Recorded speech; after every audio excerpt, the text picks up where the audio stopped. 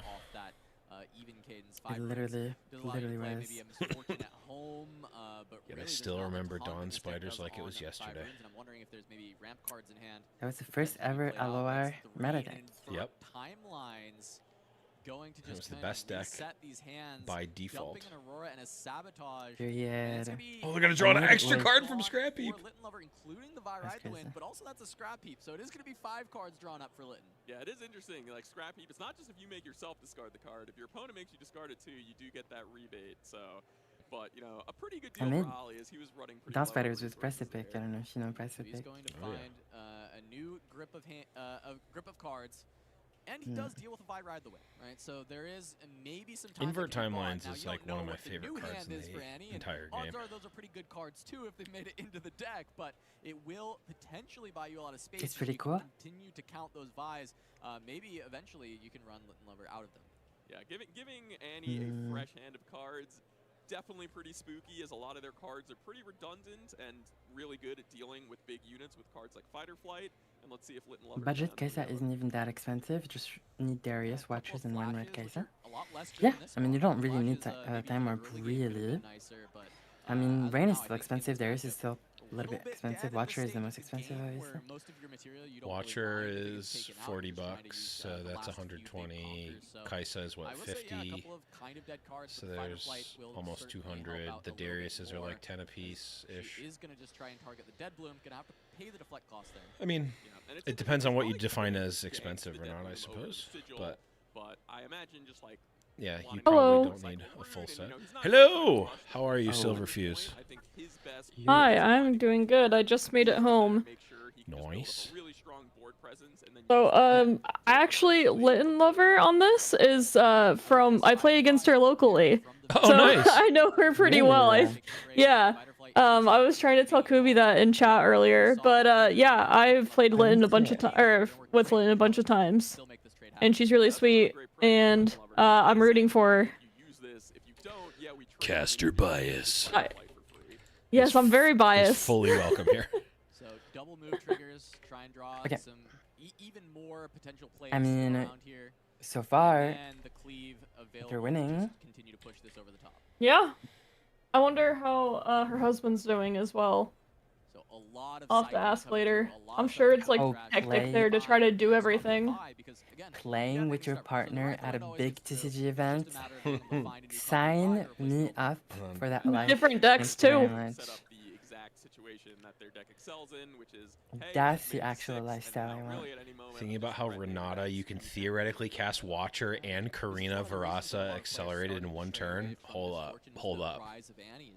I'm thinking about it now. To play against because of how fast Annie can be, and we're seeing that here. You know, I think Ollie's doing a great job of trying to slow this deck down and try and stop it from being that terror. But as you see, so many resources having to be expended just to slow the deck down. And now MF Aurora was going to be the deck that I built first, but I only opened 2 Auroras and have still not gotten the third one, so it was never meant to be. That was me too, but I have no dead blooms. So. Oh yeah. Also, I have 0 dead blooms. Yeah. I do the same thing every time. I'm like, man, I really want to play Aurora, and then I'm like, fine, I'll just buy 1 more Aurora, and then I'm like, oh wait, I still have so much more to go. Say that you don't even need the Vi. Like it can just be Darius Ride the Wind and a Cleave or something of that nature. Yeah, definitely the cards that Fury has access to are just so good. Can play Baby Dead Bloom. Over the top of like one big unit out of some of the bigger body units, or like a Mind Splitter. And Litten Lover really in the driver's seat here, but we'll see if I still like the name Freaky Deckhand better, but Baby Dead Bloom makes a bit more as good sense. as in hand when you got any stubborn, and I think there actually is also a fighter flight in hand. So a lot of ways to kind of deal with this, as that is going to be the Dead Bloom moving in, and now there's the consideration of do you want to actually push this Dead Bloom back? It would, in my opinion, be a mistake to push it back now because the runes are up. When you said Baby Dead Bloom, I thought you were talking about Snapvines, not Sneaky Deckhand. No, that's what I thought too. The new one. I actually don't know the name of the real. I don't know the name of the real card. Like a pretty big part of the equation because it's just sort of hanging out there in the zone. It's literally one half of a. It's half of a Dead Bloom without deflect. We might be about to see one of them here. Yeah. So I mean, you can either potentially ready a rune here to have 2 runes up to try and help defend with maybe your own fighter flight. Aura's fighting. MF is fighting for life with no aura, so. Yeah. Like I said, this is aggro MF. Yeah. And he just needs Ride the Wind, but MF does have answers to Ride the Wind, like Fighter Flight or her signature spell, but there's not a lot of runes in the back to use for that pew pew. So so I think that is a big find. Yeah, only 5, and you don't have enough for to seal the deal. What's it called for the? I guess you could hide the fighter flight. The Ride the Wind via the Annie, so you might have an additional setup turn to make this happen. As the runes, I don't think math out. But that's still the big thing that you're looking for, as Ali is just going to fortify this on warrants. Yeah, I will say, looking at Litten Lover's trash, hard to tell exactly, but I know there hasn't been any recycles yet, so that is going to be a pretty gigantic pile. $1 million, I think. Yeah, I think it's about $1 million. What do we have in hand? Yeah, potentially. We've also got Wait, can we choose? As we see here, do we get to choose where you want to put your runes and now, 4 and points deck? outside of Ali. I kind of want to draw as there's Darius in hand as well, I believe. So you could just I stole my rune stacking from Jim Davis, who like puts them sideways and fans them out. And I'm like, this is my new way to do it. Wait, how? So like, if you have your deck like you would normally place it, and you consider that vertical orientation, right? I'm a left-hand drawer, so everything, both my rune and my regular deck are on the left side. So I've got my deck vertical, and then underneath my deck, I've got my rune deck horizontal, and then like fanned out, not like stacked on top of each other, like fanned down. And then my trash is over on the right side, and my champion and legend are on the top right side. That kind of sounds like an aggressive tool, and it's like, oh, maybe that's not going to be that good in this build because the deck doesn't play early units. But that's probably, people would probably consider that unhinged. First comment, oh hell no. Look, I like it because I'm a lefty drawer, so I want both of my things on the left side, and I don't like having. I like having my trash separate too, especially for like decks that actually utilize the trash. Like I can easily see my trash over there, like with my Annie right there. She can look at the trash. I like it. That actually makes sense. If it's legal, that wouldn't be a problem. Why wouldn't it be legal? They don't say where you can put your stuff, where you can put your deck. I'm not like doing it for any. There's no like gameplay advantage other than it's just comfort to have it that way. Someone agrees with you. Someone said, I also do both decks on the same side. It's much better to draw and channel your runes. Yeah. Because you don't have to put your hand on the table. See, I just like. Makes sense. I just like. Yeah, you don't have to like put your hand down, then move. I just always like to draw with my left hand. I don't know why. I didn't even know. Someone very recently was like, "Oh, you draw your deck lefty." I'm like, "What are you talking about? Like your deck's on the left side." I'm like, "I never even thought about it." And they're like, "You also shuffle lefty." I'm like, "What? This is just how you shuffle cards." And I looked at them. I'm like, "Wait, I've been a lefty shuffler my whole life, and I never noticed." Definitely like, bullet time. And I never even thought about it. Maybe if you have enough might in a battlefield, but it's definitely. Was Alan on stream so far? No. Not yet. It'll be really tough. So Not yet. Not yet? Is he 2-0? 3-0? I have no idea. No clue. Yeah. Because I'm guessing they're probably going mostly for people that are have 0 losses so far. They generally will do XO, or unless it's like a winning in or the later rounds. Yeah. Whatever you need, she's got you. And now that's going to be another 2-4-6, so 8 total. Yeah, I don't. I'm not fish catching up in terms of points. If Annie doesn't find like a right to win for the Vi. Oh. Well, now the Vi Mind is Splitter. gone. No, the Mind Splitter is actually Vi needs exactly to go, all he needs here because, he sussed it out. He does know about it, and this is something that he can do about it. I imagine he's got to slam this Vi here, and it's Who won the first, or was there a first set, like, match already, or a game already? No, this is game 1 of the first set of round 3. Oh, dang. A long game. Yeah. For those watching on the stream, there's about just under 30 minutes left in this round.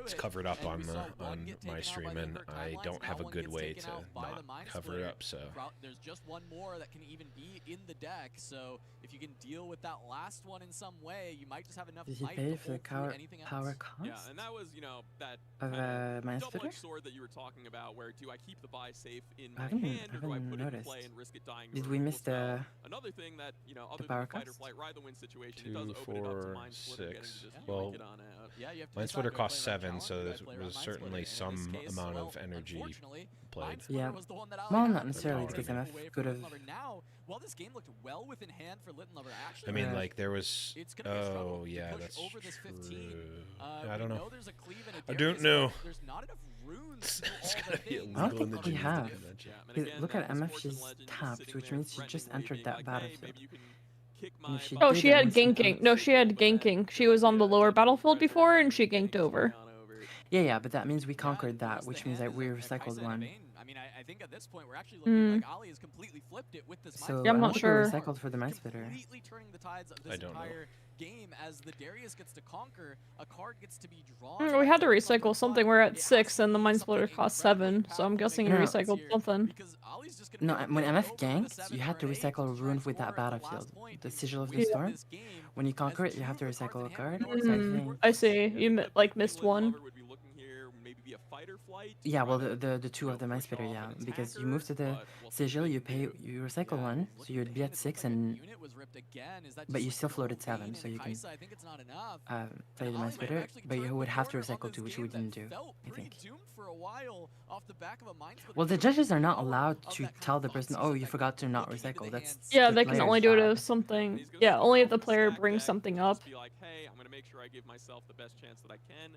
I think I saw a ride the wind in there. Which YouTube chat is spamming free splitter. Well, Oh. Well.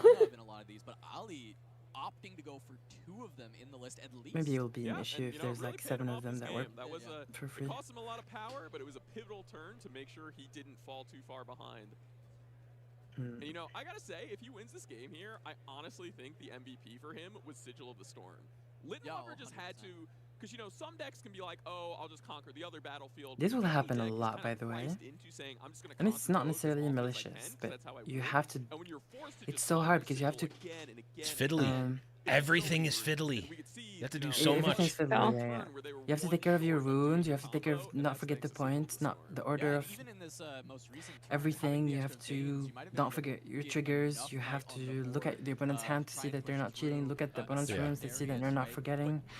To And cycle. it's also like it's constant too, right? It's not like in Magic it's like, oh, you need to remember your one trigger at the beginning of turn, or you need to remember your trigger the first time and then it's done. It's like, no, you need to remember to recycle all of these like things at all times. Yeah. It's just a Being lot. healthy, well rested, and in good shape is extra Yeah, OP no, for that this was a game. really great Yeah, game. probably. You know, some people think like, oh, if the It's just Misfortune deck OP doesn't for find life, the Dazzling but I Aurora, choose they can't not to play do the those game. things. The deck doesn't have much bite. But we saw there in a game with no Aurora at all, he was able to kind of just play his. Someone saved me from Victorland. Victor, that Victor deck that we saw in Vegas looked amazing. Just looked fun. Like it was using blue Victor. I'm in. I literally traded for an alt art blue Victor yesterday because of that deck. Also because it's like worth nothing right now. I'm like, It's like $3 or $4, maybe Yeah. 2 even now. yeah, it's really cheap. I'm I like, opened 3 of them. I was like, these are my alt arts. I couldn't have got something better.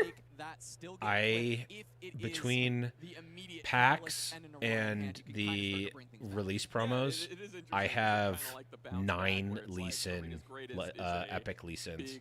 Oh my god. It's horrible. I'm cursed by Lee Sin, and I don't want to play Lee Sin even a small amount. Rune from Obelisk. But a Catalyst from Ollie is going to really vault him ahead on development. Running 3 Seals, 3 Watcher, 3 Stratagem, 2 Harnessed. Yes. I'm in for Harnessed Dragon. That card is sweet. Yeah, that's pretty cool. Completely tapped out. Nothing he's going to be able to do to react to this as the traveling merchant. I mean, Annie has a very aggressive start. And then, Double you know, the points Sigil of with the Storm, the no Deckhand longer a and the factor in this Merchant. game. So I think we Littenlover should is gonna be able to have conquer moved as with much as they Merchant want first. to. We'll see if that rune ends up Always. eventually mattering. Because you do want to see what your hand but is. we You did never see, know. how much damage Sigil of the Storm did last time. And he That forgot one the battlefield. might end up making a Oh. difference in this game. You Need to really run wanna 1 to make 3. You sure forgot the Seals. trigger of Arena's slowly when you greatest. start the games, make sure you hit all those triggers. All right, and this game we'll get to Right? see if We should Ali be at actually 3. can Oh, get that okay. Dazzling Didn't We're Aurora at forget. 3. This isn't going to be the That's turn good, that's for good. it. We talked about it before, but I What think would his best play like this turn be? I think it's a mistake that they templated the card to be a missable trigger. Yeah, I think it is too. I think it's Like, ridiculous. I get that they want players to remember their triggers, but also you could just be like, there's ways to make it so that you can have fewer triggers for players to miss. Wait, how do you change that so it's not Okay, missable? you could just have it be like the game starts with both players at 1. Or like it does Isn't it exactly just the in? same thing, but it's not Yeah. a trigger. It's just a state of the game, and it can't not be that. You know? Whereas, like, in this case, like, if it was forgot, like, each player must score a point. I mean, maybe that's still a missable trigger. They could also say that this game is only played to 7 or something like that, you know? But Well, that that's would totally different from what it actually does. exactly. It is. That would be different, but you know.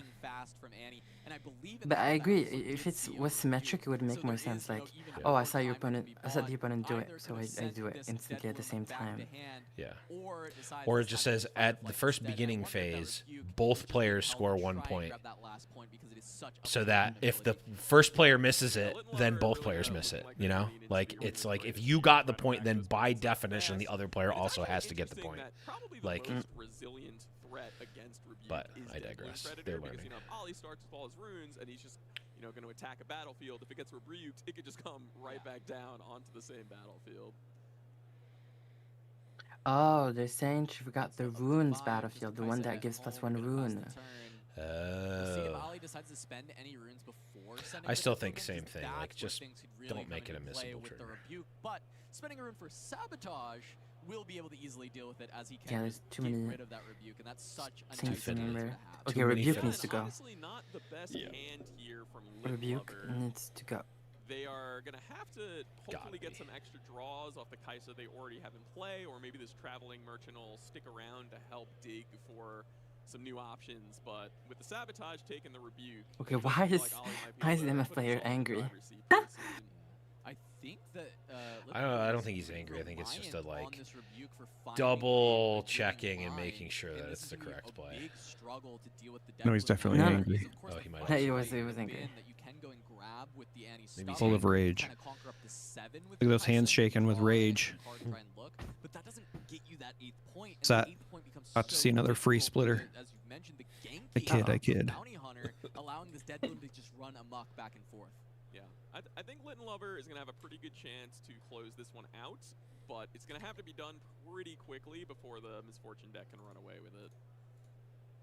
So there we're going to just have potentially Misfortune Captain come from the champion zone. Is it like chess? If you touch it, you have to pay it, or what? No, I think you have to leave your hand. Well, if it's champion, it's not in my hand. Wait, no, we paid for it this time. Yeah, just keep shredding the hand and put way too much might. That's so funny. This Annie has no cards. Completely locks out the Annie stubborn fighter flight conquer line, as well as a hidden card coming down. So all right, everybody. Oh my god, this guy says also not gonna draw. This is fun, but I need to get ready for Krampus Nacht. If the stream is still going when I get back, I'll hop on. How long is that? It depends on whether I get eaten early or not. Bye, Charmer. Bye, Charmer. Yeah, now the Sneaky Deckhand draw from Lit and Lover on the top of the deck this time. Is anyone else here committed to going to Vegas? I'm not committed to going to Vegas, but I would like to. But that's too far away for me to plan. Definitely going to Bologna. Oh, well, meet's there then. When is that? February. Do absolutely nothing. I would Dang. rather it be anything else, and this is one of those times. Yeah. And then Vegas is also in February, so that is another thing that is makes it tougher to do Vegas, because Vegas is not easy for me to get to from Scotland, as evidenced from having just done it. I think this is the part of the game where Ali Eldrazi can start to really run away with things, giving ganking to the Dead Bloom, gonna run over. Flash can be used if you want to maintain this 2 might, and realistically, I mean, I don't know if the Flash Dead Bloom gets a ganking from the MF. I will say the big thing that Lit and I Lover just brings them don't is understand. I'm 6 sorry. points. You know, that is the magic number, so it's going to take Ali a couple turns here to get to the People, no, I'm not saying this any player specifically. Just people in general are literally medically allergic to going back with their units to the base. Oh, yeah. Go? There's, like... Go home. Just go home! Move in, you conquer, you get to ride the wind off the that was like the first. That was the first like strategic like macro level up for me when learning Riftbound was like, oh, I don't need to stay at this battlefield. I can just get the point later. Oh yeah, me too. Most times the first 2 nights I played, I did not remember to go back ever. No. Oh, I didn't and even then not now remember. I'm like, oh yeah. I was just like, oh, this is a game about battlefields. I want to hang out on the battlefield. Let's hang out on the battlefields. And then it's just like I just got punished every time. Which will allow there not to be Someone said that's why Yi is strong. It's because people don't.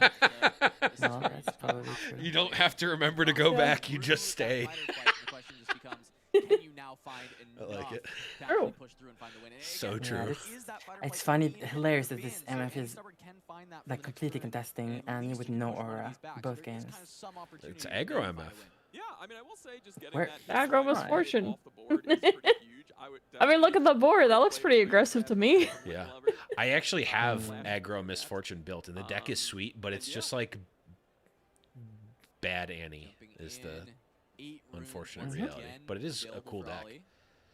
And it's strong, but that's because the Annie strategy is strong. It's just worse. Just not been about dazzling Aurora at all. And it doesn't really, you know, I want to play this Misfortune deck so bad, but I just keep seeing the stupid Dead Bloom card. I'm like, I got 0 of these guys.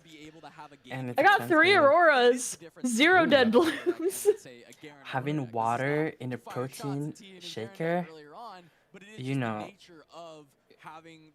You know that that person is not a real gamer. Goes to the gym, that can't be real. Card games, those two are not compatible. What do you mean? Pokemon is all about gyms. Wait, yeah. Gagna. That's true. And I don't know if Ali has those cards in his deck, but we haven't seen them yet. Invest in Watchers. The card is going to go up. Way more comfortable with just playing ramp into big units, and that's Watchers? And if you have Yeah, I think Aurora, Watchers are still the strongest card in the game. I don't think they're gonna go up that much more. I don't know. They might, like, I think there will be a dip, and then I think things are gonna go up again.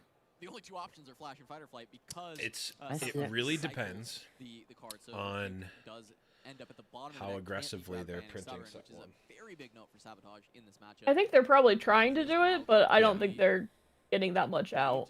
Like, I think they're getting some stuff out, but not that much out. Right. Yeah, this might be where Lit and Lover can try to go on a miracle run. You know, get that out of here with Fight or Flight, conquer with Kaisa, maybe draw another Fight or Flight or something else. Oh, but here's that. Yeah, she has to still. Okay, so this is saying Ali have nothing. Yes. If he's got nothing for all these runes, then you get to send both the Kaisas in. What else can you do? To deal with the Mind Splitter and Dang. push through there. But it Yeah. is going to be enough. The problem is over. MF is gonna finish the game. Does end up having a Yeah. Fight or Flight to deal with the sneaky deckhand. And now sending in the double Kaisas, a rebuke, so he does actually have Dang it. probably in the I want to live to rough. win. as a way to deal That's with actually Vi, rough. but that is going to stuff the double Kaisa. And If there's opens up a hole any for amount Ali, of, and if there's Dead any Bloom at real home amount running of to an supply open of arena's Origins, greatest, it's and that's really just gonna do hard it. for 2-0 Watcher to be for 60 to this 70. Fortune over Annie, which is not the I don't think result it's that I going to go really up expected that this high. It can't. I think as a it's already rare. probably hit its peak at like 53, 55. I don't think. agree Maybe with it can that. hit 60. I don't think it goes to 70 ever. The problem but- with it being 70 is like if there's any amount of supply, then it just becomes like it just like the amount of boxes that will be open to just flip Watchers will drive the cost down. Now, if it's still like impossible to get product or whatever, like any price is possible basically. But Yeah. Well, if it's Germany has been getting a restock. Like they already had it in their LGSs and they sold out like instantly within minutes.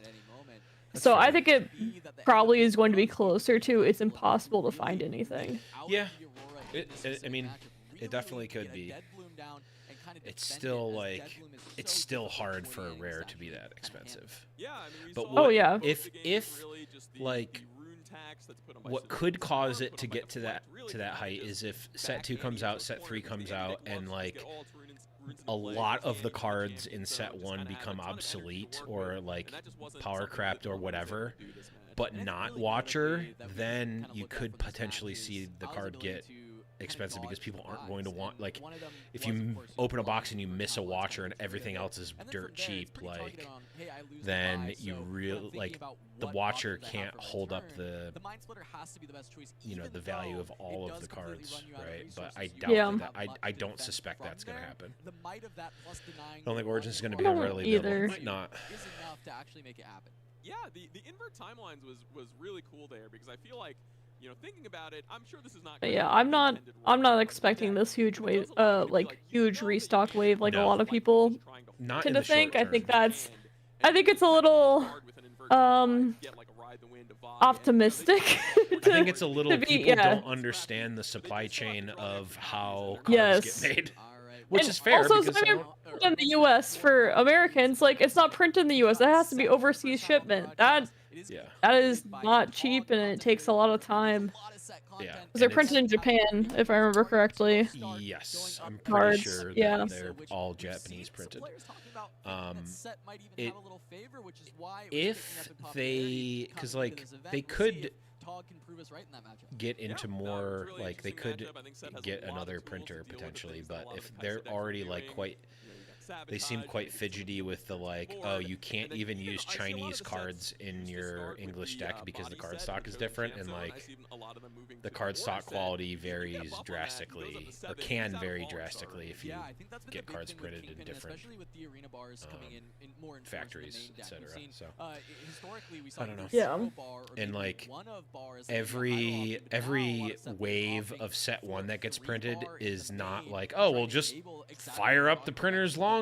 It's like, no, that's coming at the cost of something else, which is likely like set 2 or set 3 or whatever. Like, it's not, there's not an infinite number of printers. Yeah, we live in a world of infinite printers, and it just keep printing. Nope, it doesn't work like that. I got really excited when I saw emo at the start, and I thought it was going to be Mo. It is not Mo. Nope. It is Tog though. Mo playing? No, Mo is playing. Mo is playing in the event. Yeah. This is Oh my Tog, God, who it's is Tog. one of the. Did you see his tweet? He left his suitcase in his car and only brought his backpack, which had his card. So he's like, well, I have my card, so it's going to be okay. Oh, I saw Anu in the Wait, what do you mean background. he left his suitcase in the car? He left a suitcase in the car before going to the plane. Oh. So he just only had his backpack with his cards. That's all you need. It's all he needs. He was like, well, at least I have my deck. I actually really like Brawler Champ Zone, but 3x Kingpin in the deck. Okay, this is gonna be good set gameplay. When I maybe miss the buff. Alright. The classic set versus Kaisa. And so I'm wondering if Kubi, have you been playtesting this? Match? Yeah. Oh, we played a lot of it at the beginning. I think this matchup got significantly better because cases are cutting smokescreen from the main deck, specifically. But in some cases, just keep raining post sideboard even though there's a Yielding Spirit. So those are like questionable things. But so the matchup got better for set because the smokescreens are out. Yeah. But it's still not favored for set. Why do they have to use cat ears? Because he's a what is he, a Vestaya, right? That's the race. I have no idea what you just said, but I will believe you on it. Someone in chat is saying, set is so hot, why did they have to use cat ears? I get distracted. That makes him hotter. What do you mean? Yeah. They say, why did they have to?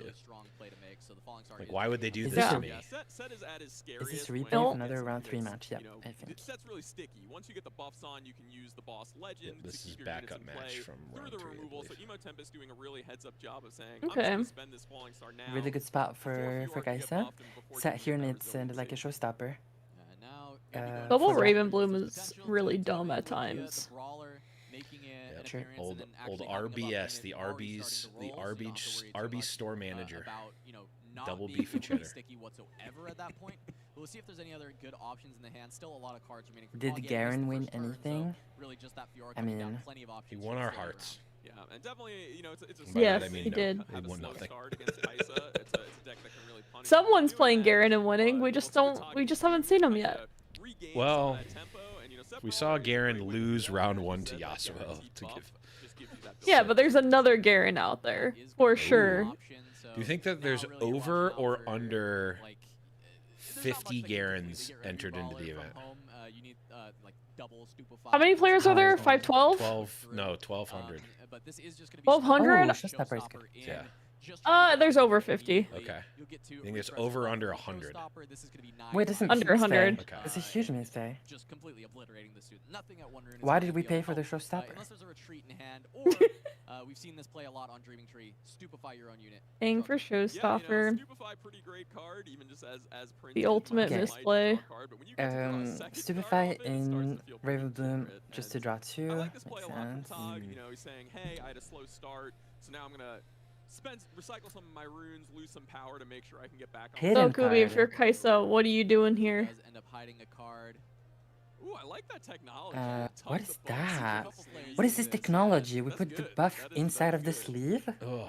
Yeah. I just love the top of my alt art set to be dinged. Just love it. Yeah. Just love the What white, is the this white creasing on the top. technology? I like it. It makes it real clean. Yeah. He's just frayed and fuzzy on the I top. hate it when players put the card even with the battlefield. It takes me off because it's so like just put it behind. I would do exactly like I said it here. It's good. You put it But also, yeah. directly next to the battlefield. I had an opponent on Tuesday put it on my side of the board. I was like, stop it, please. Like, I literally almost missed his card one time because it was on my side of the battlefield. I'm taking notes on all. He was the the ways character to though, annoy so it other was players. funny. I'm gonna do all these things now. Shows up out of nowhere where your opponent doesn't expect it. I think the other one that we can see sometimes is Facebreaker. It's not as common in set, but you like to have this ability to just say, I'm gonna hold this. But yeah, my opponent that was doing that was a full-on role player. And was like, it's Darius, his army's encroaching on your territory. And I was like, okay. At that point, you just gotta go, yeah, no, that resolves. Yeah. Actually, you are correct on this. Fair play. There may be even more room for that card to exist when we are playing. Are you allowed to say no to a future match? I think it's very frowned upon. No, you might have to sign something that you have to do it. It depends. I'm not sure. On what if there was at some events they have a like by entering this tournament you agree to blah blah blah being on camera, etc., etc. For Vegas we did not have that, so people could technically decline to be on a feature match if they didn't want to be, and there wasn't much that we had the power as the production to do, but that might not be the case for this event. Yeah, no, I also don't know if, like, in top 8, too, if there's something that, like, in order to get your prizing, you have to agree to this. Like, they can do stuff like that as well. But there is going to still be a Ray that comes through. This is 8 against 4, Ray is really rough here. -3 life is not gonna Because of Void Gates, Ray actually deals 4. Right. Yeah. That's Killing crazy. the set. Which is really good for Kaisa here. Dealing with that set is literally game winning here. If set dies here, the game is over. Okay, so let me ask you this: Does challenge's damage get amplified by Void Gate? No. Nope. Are we sure? It has to be things that deal damage, like Hex Tech, like Falling Star. Okay. It can't just be like, you can't, like, stupefy and that doesn't deal damage, so it doesn't count. Because the challenge is the units are actually dealing the damage, not the spells. Yes. Okay, that makes sense. It is single combat for the Legends of Runeterra gamers here. Choose a friendly unit. Isn't that a misplay though? Wait, but it says they deal damage. Oh, is Void Gate is just spells, right? Yes. Okay, no, that makes perfect sense then. So choosing to use it there when the shields were down, I think is a great call by Tog. Yeah, I think Tog may have he may have even kind of missed Voidgate, not thought about it. Just kind of. I need to get a giant playmat like this, but I want it to be prettier. But just a giant 2-person playmat. For the They are quite sweet. Knowing that, hey, nothing can -4 here. Where do you get them from? I don't know the actual answer, but it's a print. I don't know where Riot got theirs, but we got one made for the channel for the Vegas at a printer that Liam knows. I don't know where they're out of though. I'm gonna have to ask. I'll ask someone at some point. If you remind me at some point after the event when they're not working, I will ask Liam. at this where point. That sounds good. But I will certainly forget, and Liam is at the event doing photography or something right now, so they won't. And definitely one of the strengths of they the won't Kaisa deck is its respond. ability to put pressure from hand on the Yeah, back. That's playing perfect so many so accelerate far. units, so many tricks, so much removal, and That You're challenge impressed, on the unit Scooby? in the back, for sure. That challenge on the back was so good. It's hard to impress Kubi, so this is good news for these players. Yeah, it is hard. You are so critical of players. I agree with that. That's not true. I don't think I've ever seen Kavira impressed. This may be the first time. What do you mean? Showstopper is there to back it up to deal with this Darius. I would not be surprised, as it does feel like such a good setup here. And oh, ding. No way Glop and just comes in just to say not Glop. Now that's a thing. There's a name I haven't heard in a very long time. Doing exactly what he needed to do to not fall too far behind in this game to have a chance that is going to wipe up. Okay, this second showstopper is now Tog has a pretty strong foothold, and he does have a great option for the boss legend. Because even if Emo Tempest can find a way to threaten this set, he could just, you know, spend the buff, spend a power, put him back into base for next turn. Steve Hopeful. Kubi, what are you doing here? Well, I don't know. Is that your move? But there's like 1 or 2 cleaves. There's a Darius, a Hextech Ray, and I'm not sure about the other one. 2 cleaves, and can't tell. I think that The one on the far left. They should make a gangster champion at some point that's like in a Bilgewater gang whose name is Hextech Ray. So hey, I'm Hextech Ray. I'm gonna be zapping you here. There's 2 showstoppers in hand. Wait, there's 2 First mate, showstoppers? Brawler set, Fiora. Yeah, there's 2 showstoppers in hand. He already played 1. No, we that's played 2. crazy. I was gonna say, I thought we played 2. Oh, that's a recycle. Never mind. Oh, that's a recycle. I thought that was a hand for a second. That was a recycle. Got 2 showstoppers in recycle. One more of them for the rest of the game. Oh yeah. I was like, hold up. In the Brawler set. I was like, that's insane. Really good way for, you know, both A free win if there's 2 showstoppers in hand. They're so good that they just show their opponent their hand. Like, I don't even care if you see this. You can take it down. Is this enough to get you to concede? Considering the options, but I've gotta imagine You that this definitely is a Darius cleave. Darius. But no, maybe not. Gonna start with Plus, Well, you could. You can see Darius. You just don't need to show the cleave, right? Like that. Yeah, no, he just wanted to get the Dreaming Tree draw. Come in, ready, and Well, you also like you can now cast the cleave. don't. Oh no, you do. Yeah, no, you still do. Yeah, leave this out with the boss. Is this guy's a player known from some other card game or something? Because we're moving a little bit. I've never seen them before, but they definitely look like they are a. This is not their first tournament. Just from The sentry placement is perfect. Well, I googled their name and nothing came up, so maybe not known. I mean, you can still be a TCG. Oh, unless their name could be like their actual name could be something. Yeah, I don't know their actual. Oh, that's. I wanted to point that out. That's something that I really appreciate about this event compared to like at least like Magic events where it's like no, they just force you to use your government name for everything. Yeah, no, I keep getting doxxed at my locals, and like people have recognized who I am at my locals. I'm like, guys, like I wasn't really planning on my government name being listed, but okay. Oh, one of my chatter said he's from Final Fantasy TCG. Emo Tempest is. Okay, nice. Oh. That's the game that Aikado has done well in, right? Up to 6 points. So even if Emo Tempest is not say that again. FFTCG is the game that Aikado has done really well in, I think. I might be wrong. I am unsure, but you sound like you're correct on this. I think I saw something somewhere, but I may also just be misremembering. That sounds correct. Like I said, sounds correct to me. I just don't know for sure. Because if, you know, the Thousand-Tailed Watcher is used here, that set is buffed once again, and we'll get. I like the little hand coming out and putting out the -3. Yeah, and especially, I mean, it's a really don't need animations. We just got the hand. There's really a lot of reason to potentially just not play this. Because next turn, if you have your forces back at home, you've got enough might at your base, you play the Watcher. I do like the layout for this.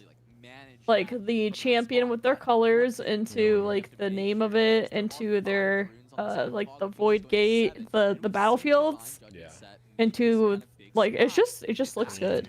You can't play this Watcher anymore that's sitting in your hand. Yeah. I imagine the Nice. deciding factor here for Emo Tempest is I'm seeing a little bit of his hand here. It looks like he's just on double hex tech. Watcher, yay. So if he didn't play Yay, Watcher. There's your Watcher. $70 Watcher. Which, you know, that never feels $70 Watcher. $1,000-tailed Watcher and hope that that's enough to. My last two opponents at locals have both opened a Watcher after playing me, so I'm waiting for my turn now. I opened 2 Watchers, but I also opened 6 boxes plus like boost packs. So I've opened 3 Watchers in total, but I'm just talking about like, you know, like the pack per win.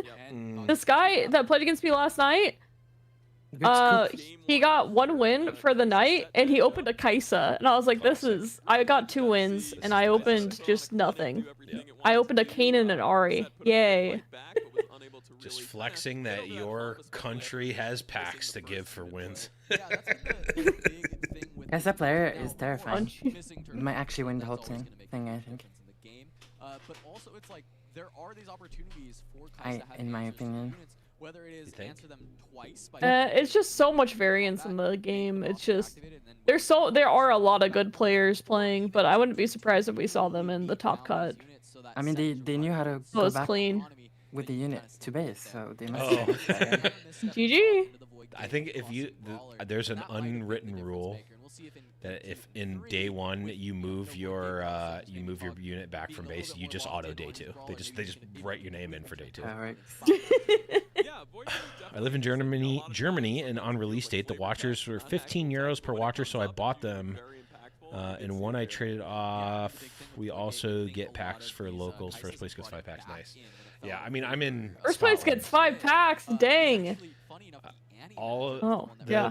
We didn't get a ton of product in general, but the stores were like reasonable with like limiting the amount that people could buy. Like they were like, oh, you know, you can buy 6 packs or whatever. So a wide spread of people got packs, which was nice.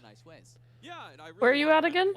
I'm in Scotland. I didn't realize that. I've only been here for coming up on a year. Okay. Yeah, I used to live in New York, but just many years ago. Well, it was 1 year ago. All right, well, let's go ahead and jump. So you cannot find much there at all, is what you're saying? It was like there's like a decent amount at the beginning, and then like there's not a ton of stores compared to like, you know, a heavily populated area in America. But yeah, there's like 10 and 8 50-mile radius for me. Yeah, like there's a decent amount. There's more than I was necessarily expecting, but there's not like an infinite number of gigantic stores. But like I think most of the stores sold out within the first couple of weeks, and I think they're starting to get some. That sounds similar to the U.S. A bunch of our stores just held them. Well, that is an Ari in this Kaisa deck. What are we cooking? This guy is like reading the card. Well, I would be too. He's like, wait a second, what is this doing in the deck? Hello? I think that's some spicy tech.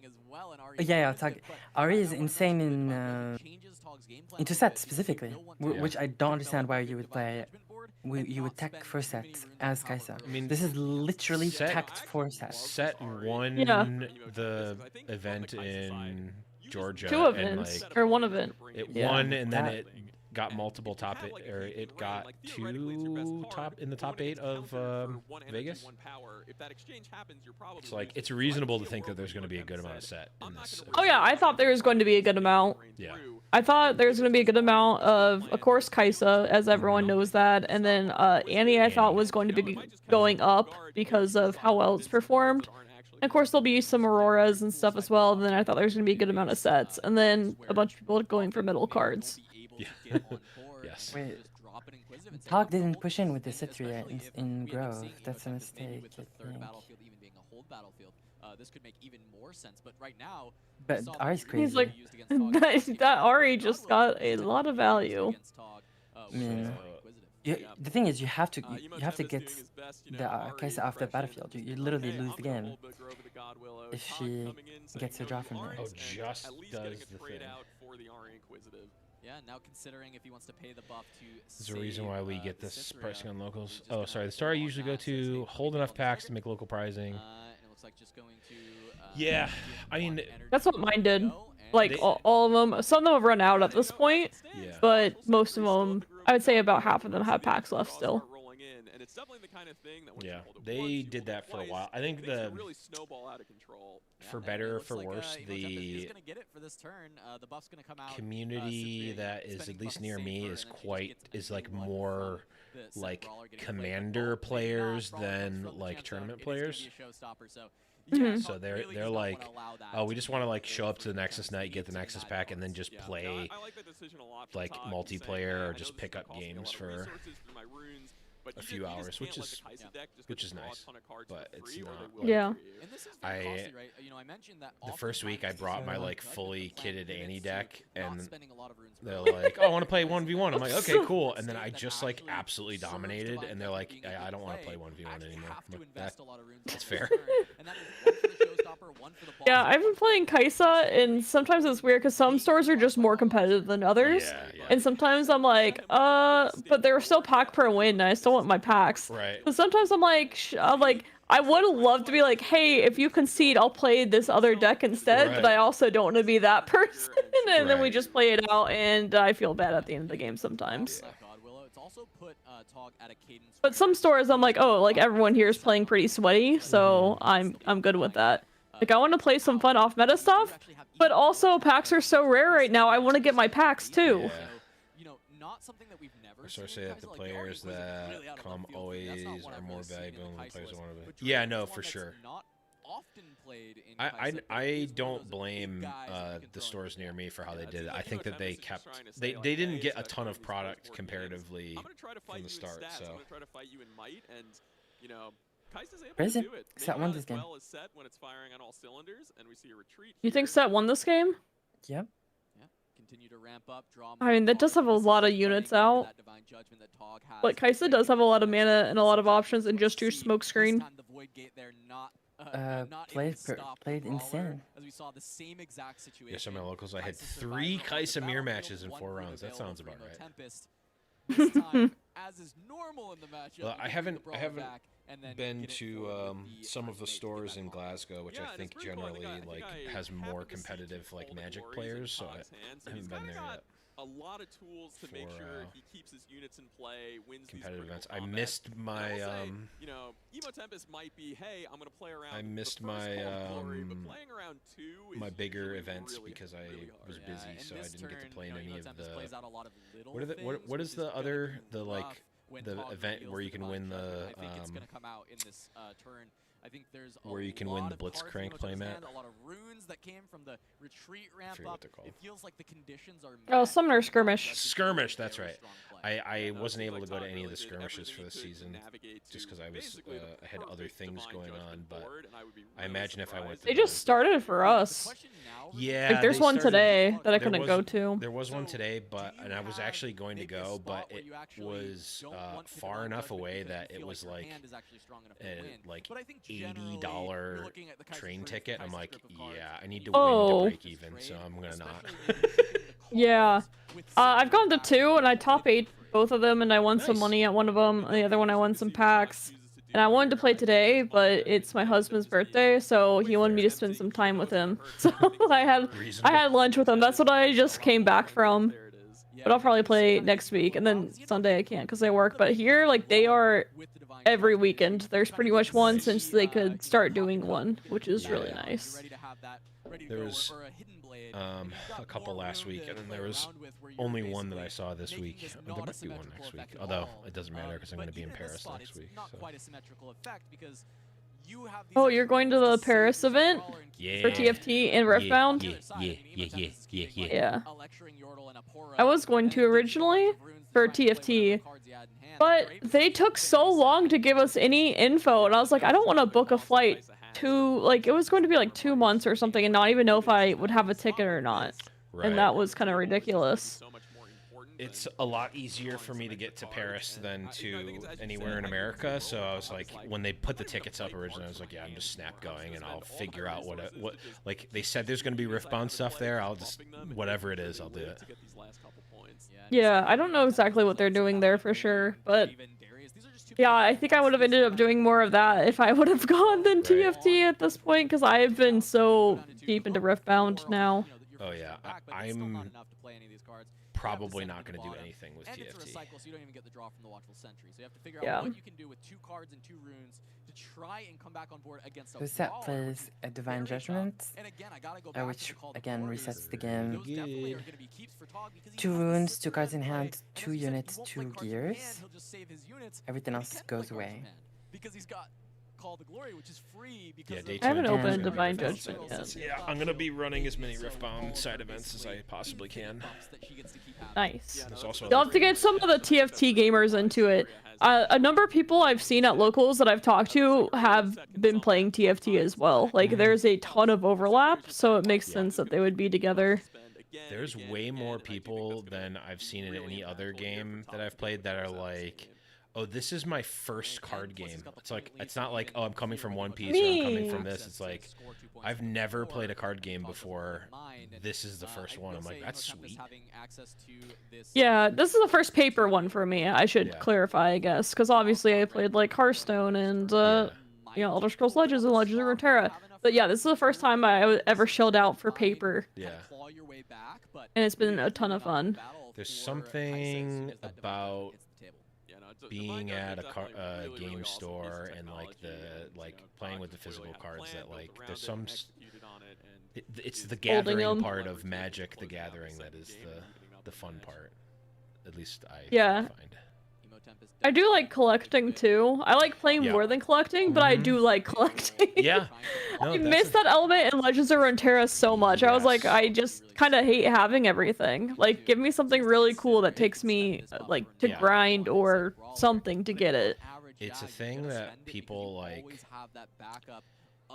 It was an experiment, right? Because everyone like conceptually is like, oh, I just want my game to be free. I just want to play with game pieces. And Legend of Runeterra was like, okay, here's everything. It's very simple to get all of the cards, or at least all the playable cards, right?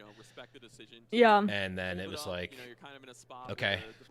Then people are like, well, what am I playing for? It's like, you're playing because the game is fun. And like, yeah, but what am I playing for? And it's like, we've all been brain rotted by mobile games and microtransactions, but that's the world we live in. Oh yeah, I knew it was going to be like that before. You might be like, oh yeah, that's hindsight. Of course you know now. No, I knew it because the Elder Scrolls Legends did the same thing, and so did Mythgard, another little indie card game that died.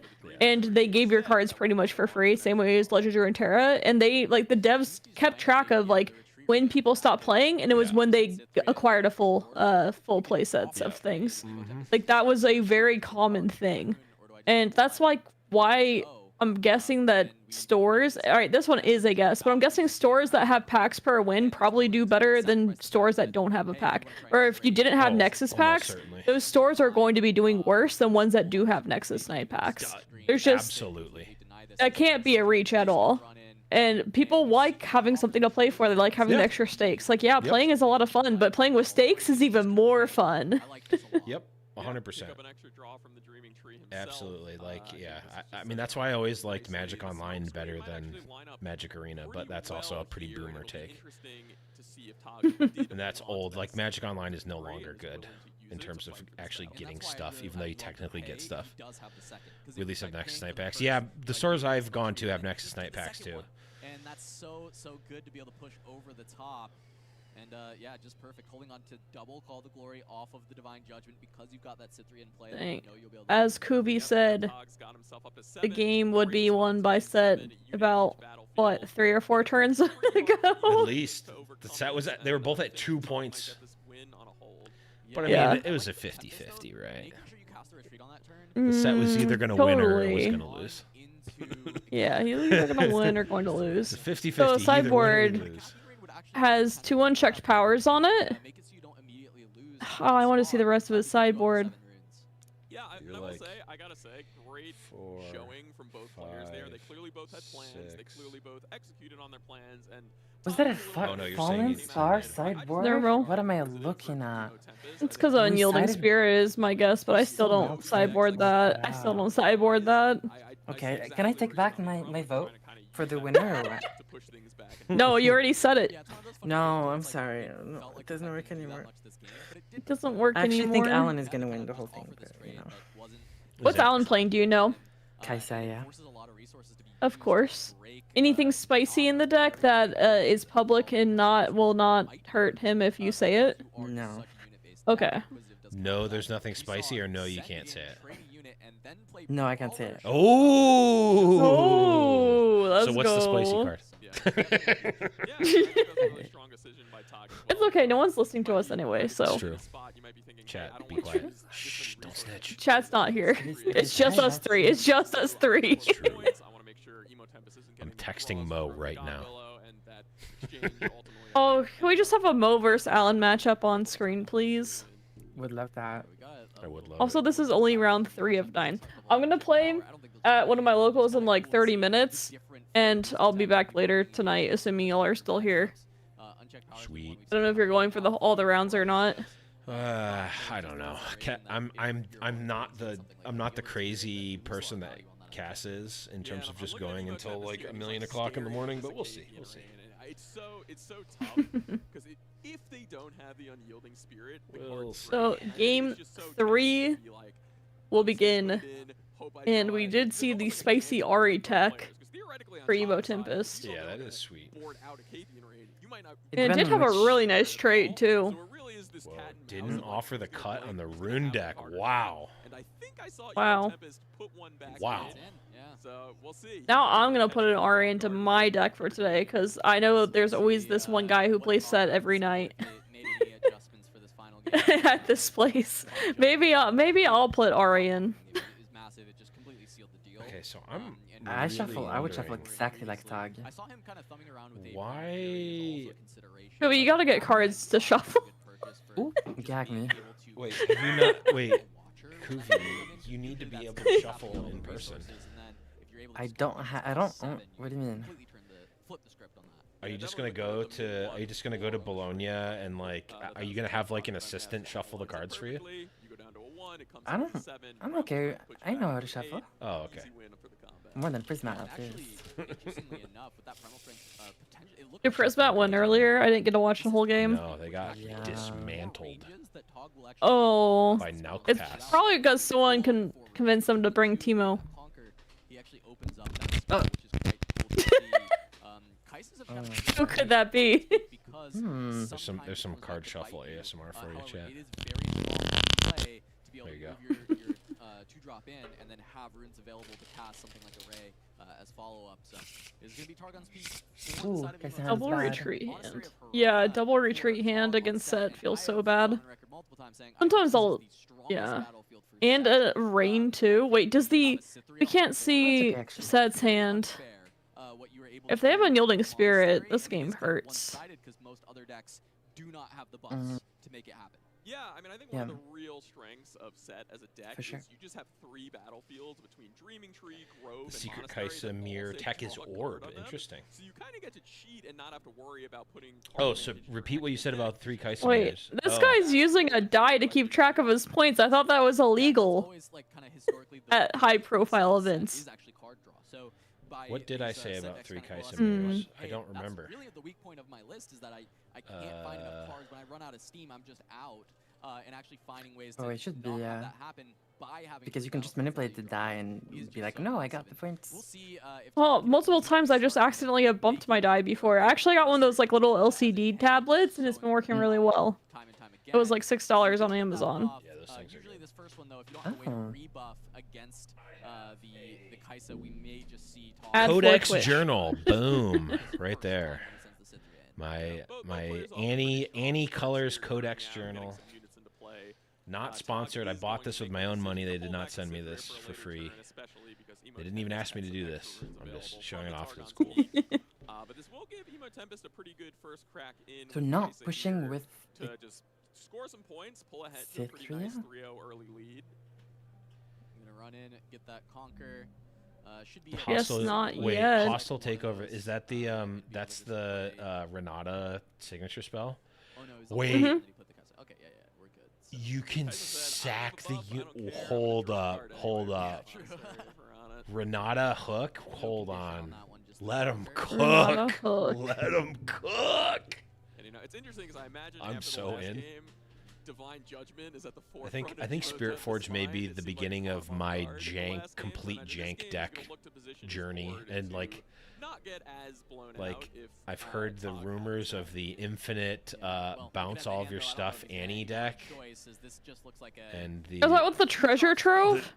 Well, you can No, have treasure wrong trove. one. What's the new 8-drop spell that bounces all units and gear?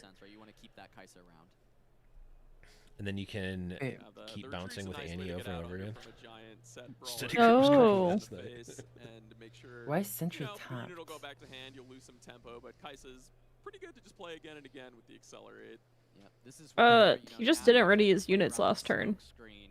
2 runes up, Okay. when there's 1 rune up, there's no way to deal the 4 unless we've got the Void Gate. Yeah. 2 runes up, that's the smoke screen. So if Todd That's what I saw. buff the brawler up to 8 and send it into Kai'Sa, he has to be wary of that. I saw Pit Rookie in hand, and usually you'd want to I should have gone back with set Sentry. up for a big conquer with the double Yeah. send of the buffs with the brawler to do so. Maybe he wants the card draw, but still, he could go in with the guys in the back and still get it. We'll see what kind of order of operations Tog can set up here. Yeah, and one of the things What do y'all think about the name Pit Rookie versus Pookie for I mean, it gotta be Pit Pookie. Pit Pookie? Pit Pookie. Oh yeah. Trigger to buff himself, and that's just such a powerful combination. Since the start of What do you think, Kubi? Nice. So we see a little shortcut here. Pit Rookie give the buff to set. I want to did name it. What's the name in LOR? Gets around any smoke screen shenanigans, and it will just What was its name in LOR? I don't remember. I don't think that card. I've ever seen that card in LOR. I don't remember either. It looks like almost like it would be a background art of one of the units we had. Right. You know, like how they would expand and there's just like random guys in the back? just like a That's what it looks like it was in. Yeah. Because it looks like LOR art. It does. Anyone in chat know? Angel is her name in LOR. No divine judgment, no. Chris Angel, Mind not Freak. seeing an unyielding either, so the tech for the Kai'Sa matchup specifically not being found just yet. Kubi's still too young for that. That's true. Oh, it looked like that hand wave might have been no. I'm not gonna. I want one of those metal cards so maybe bad. hold up runes for some spells, some action on Emo Tempest turn. Do they look good in person? Do you know? Has you seen like a good video of it? Because I've seen some like really crummy pictures, and I can't actually tell what it looks like in person. So these, I believe, are the winner ones.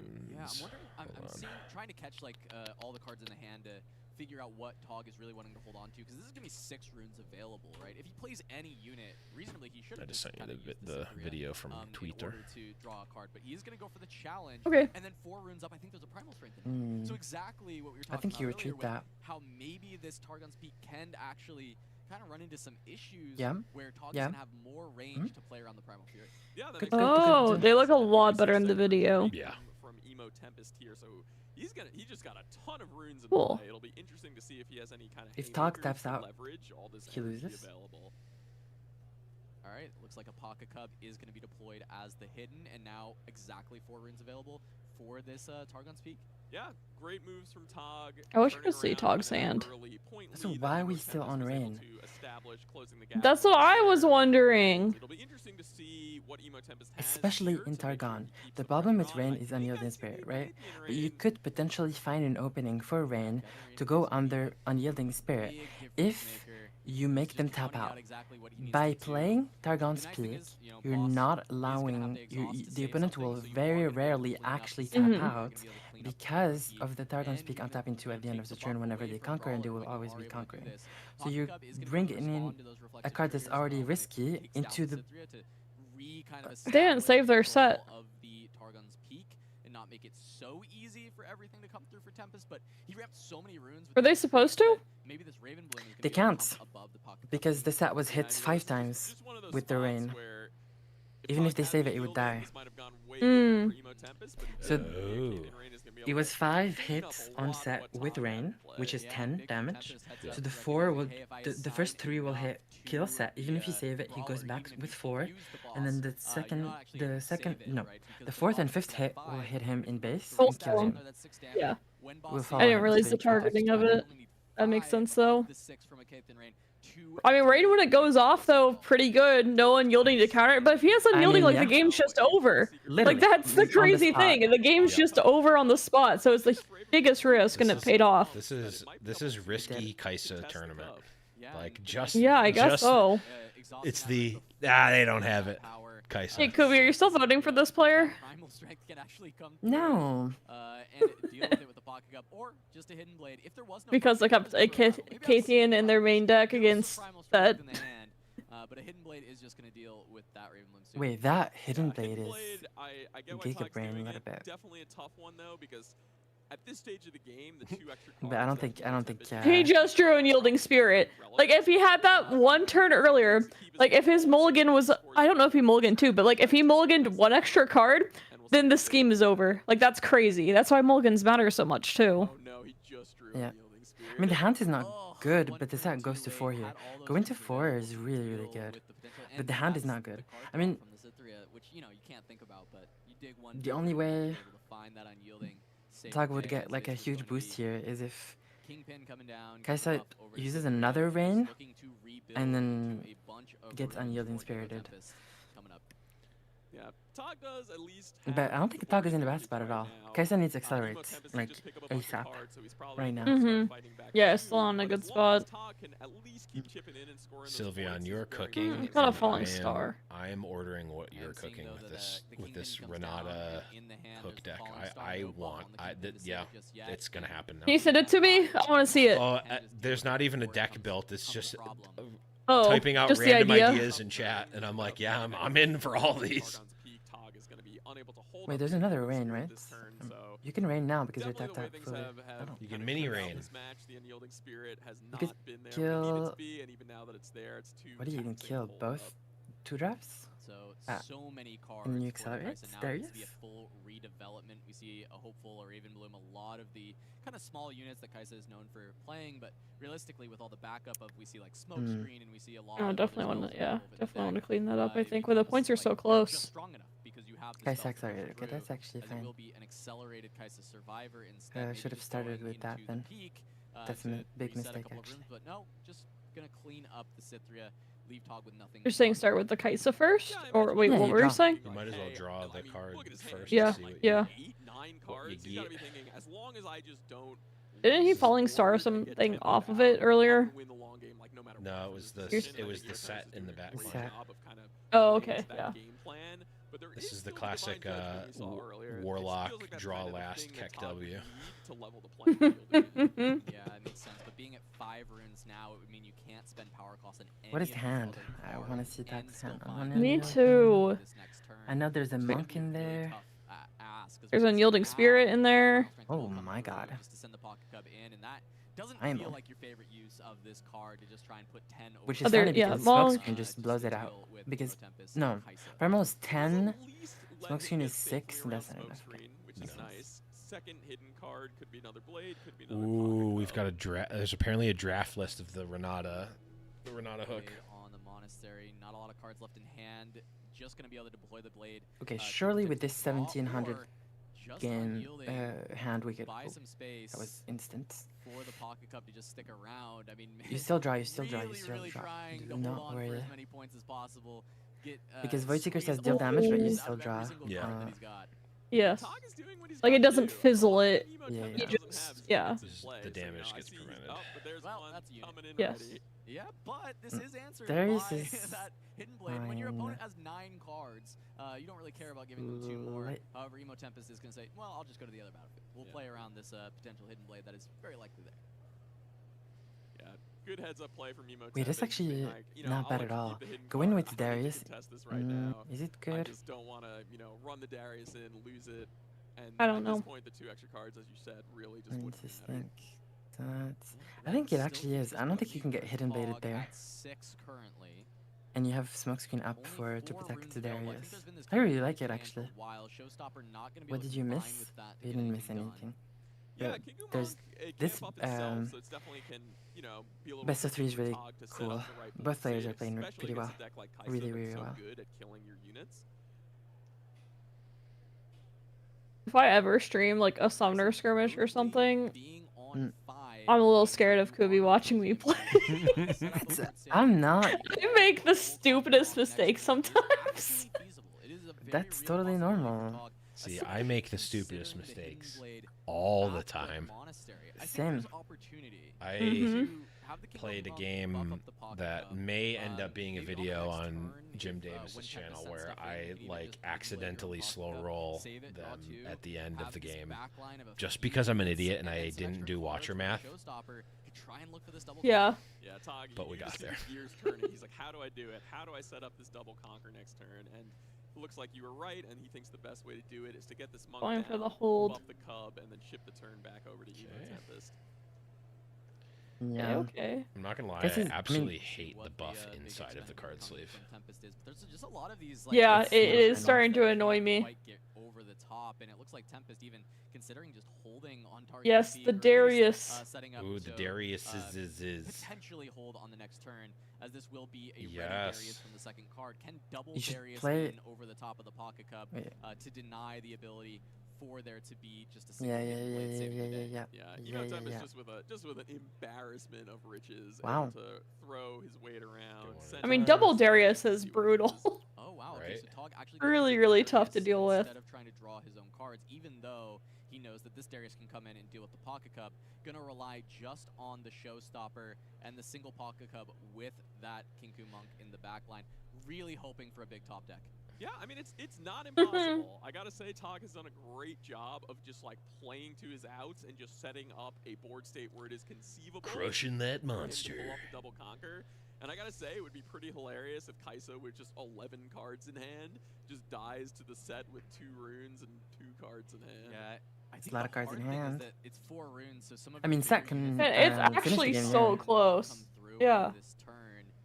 It depends looks like on. maybe I mean, what another should monk, the which draw is, be though? yet again, It has to on be. 4 runes, this is just not gonna be doable. Here he drew.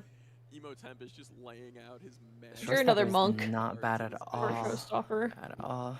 Yeah, because we know that Also, there's a monk smoke is not bad screen at all. for Emo Tempest, and that What's will be able to wait? answer those Showstopper Kinku is buffs. I think is it Tog move or what recognized is it that, hey, again? I mean, It's all I can buff do is Yeah. actually just and play this move. Kinku Monk and try and push in and say, well, Yeah, fine, it's the vibe, basically we'll try and trade there, and then the 0 rest, but, energy, you 0 can try and power. send You everything move to a one unit side, to even a attempt hold, but battlefield into that and you big of a buff group it. of cards, it's gonna be really difficult to make that happen.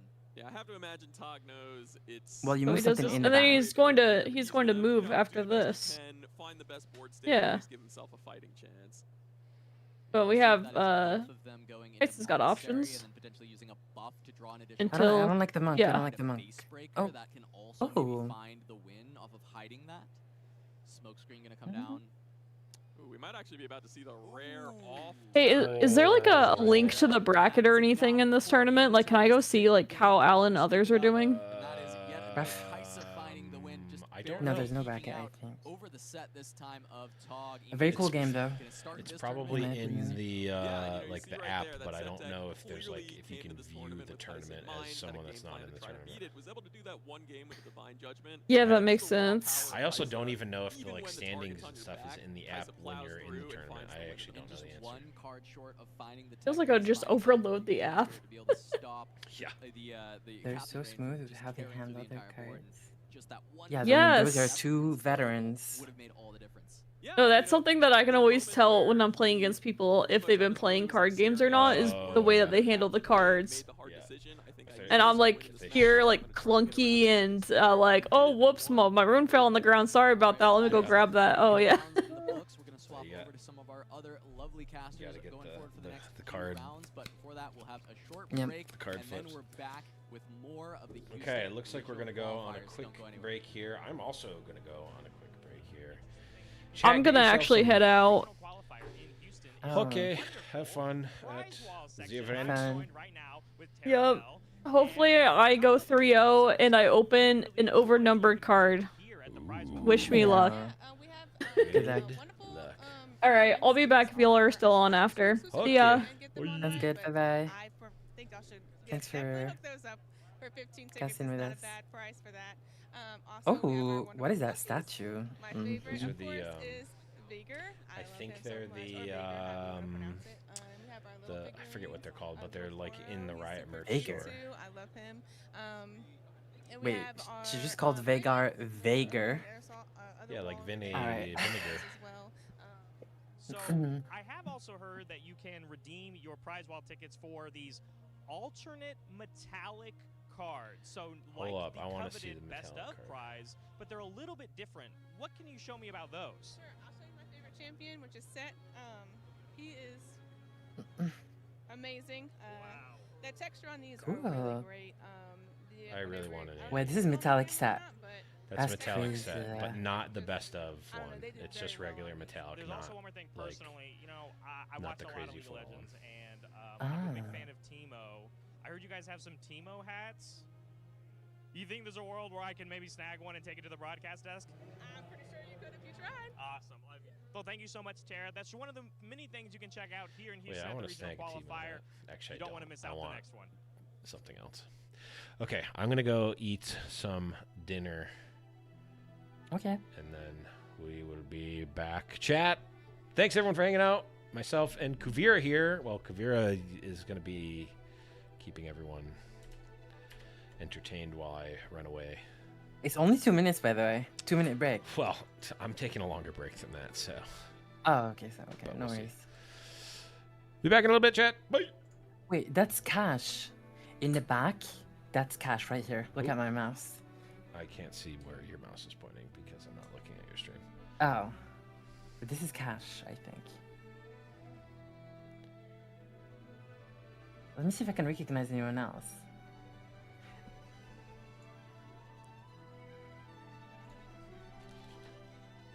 No.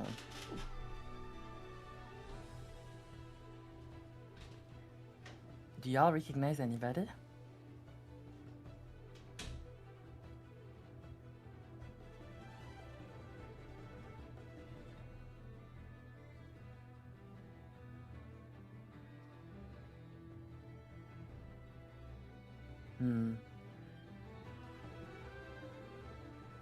It was a super cool match though. I actually really liked it, genuinely. When I see good plays, it just my heart, I get excited. It makes me want to play. I really like it.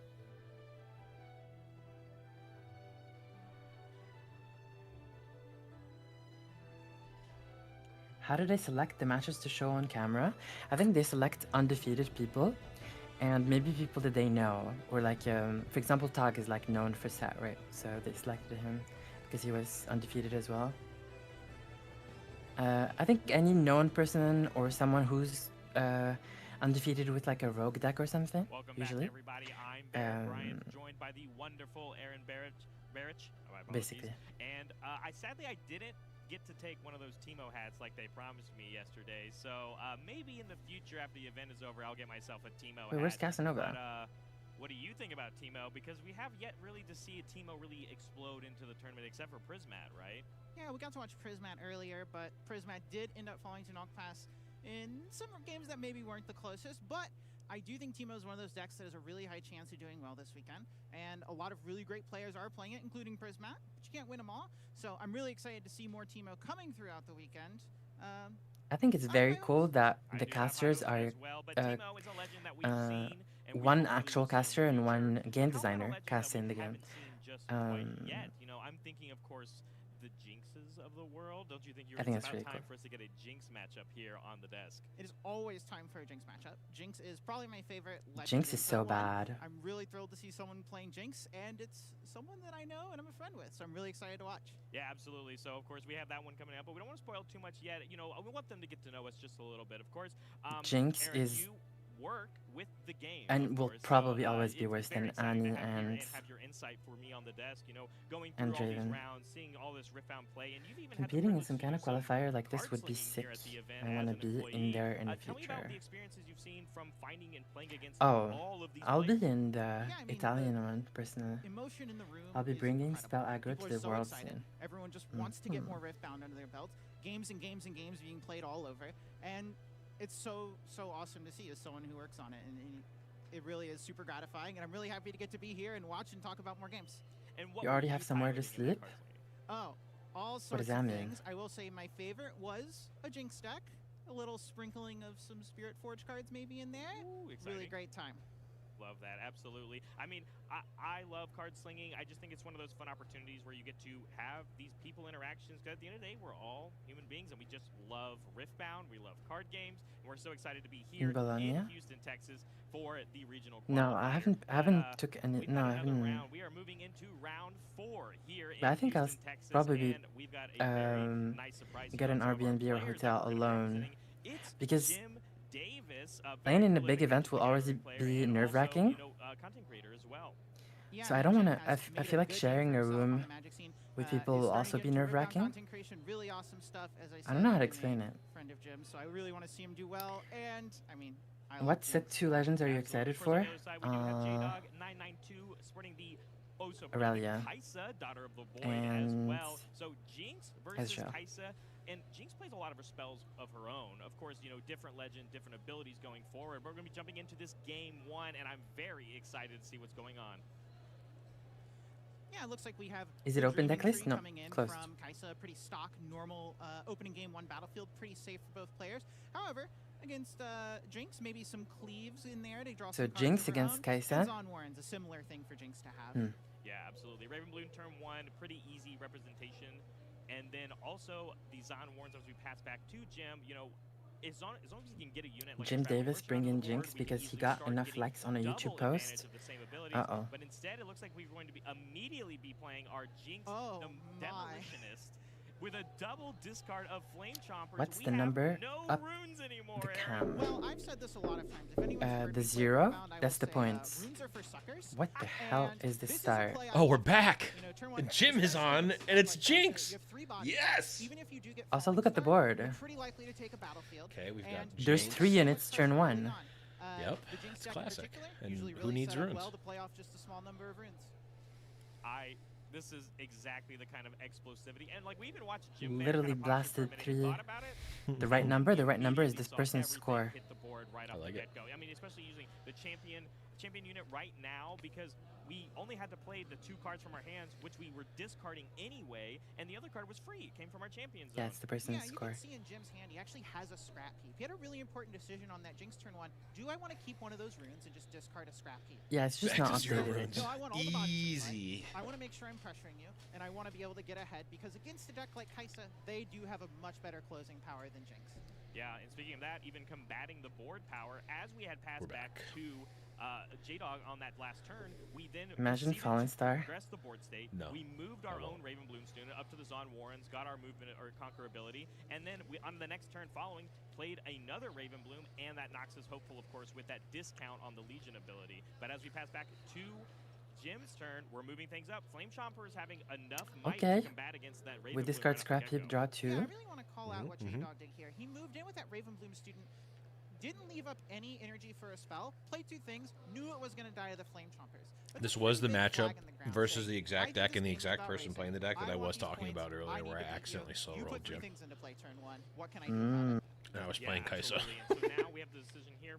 We I pass see. things back 1-1 in the score. So all I'm race. saying is that an But the decision now inexperienced is that we Kaisa have player 2 like ready myself units did on end the up side of getting a Jim. win. Are we going to actually progress in With that literally the trade first time I as ever we played move the a deck. Flame Chompers up, going up to 2 points? I think that's the safe one to move, of course. You Yeah, wanna Kaisa kinda into keep Jinx Jinx is Demolition when you really need to get over a little bit more power, Mike. like Yeah, 70% definitely. And there's for a question Kaisa, of, I think. Okay, if I move the Jinx, maybe That's what I J-Dog would can't think, but you never kill know. it without trading with it, and we get a 1-for-1, where it looks like he's very likely to be able to eat both of the Flame Chompers this turn. We have a third But- Flame Chompers with the What about a third Chem Flame Tech Enforcer. Chomper, That so? is crazy. This is about as Literally. fast as your Jinx deck can be.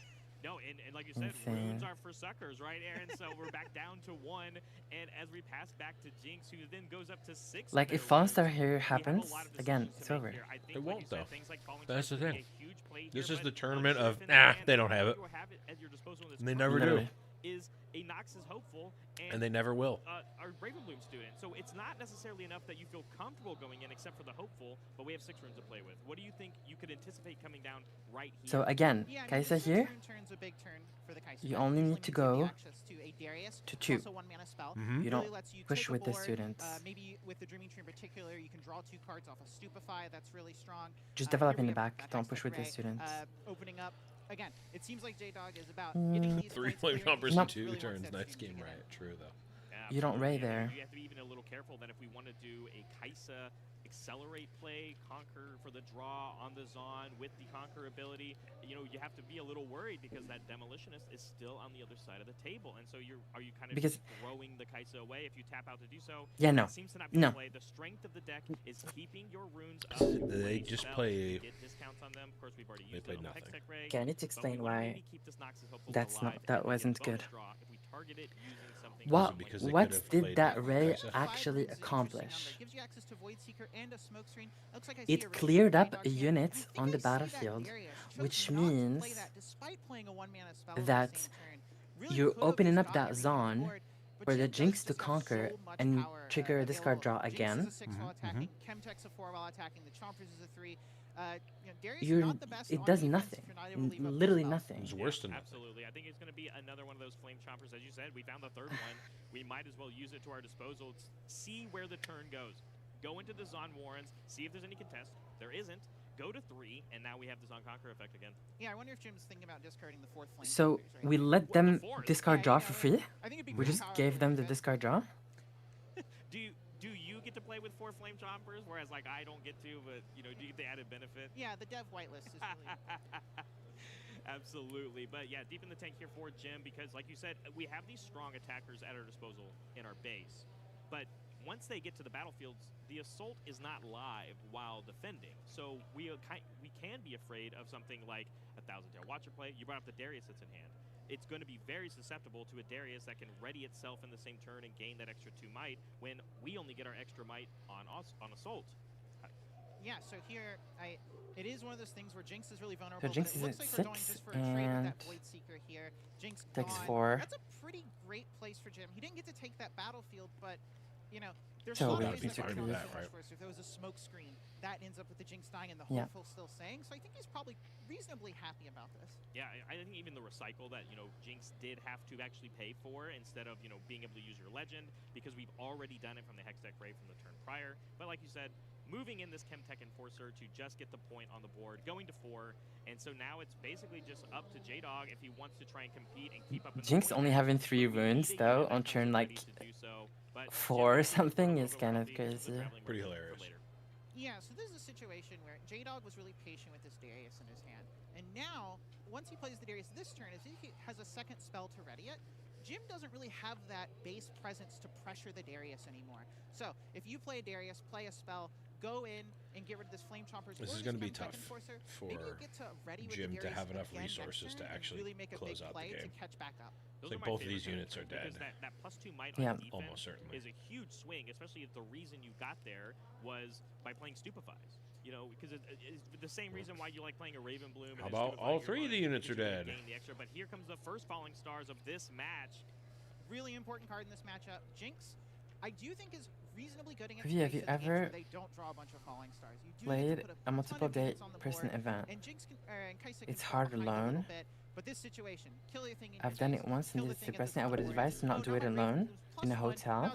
That sounds like Jim had a huge lead and a huge board, and it's about to be all gone.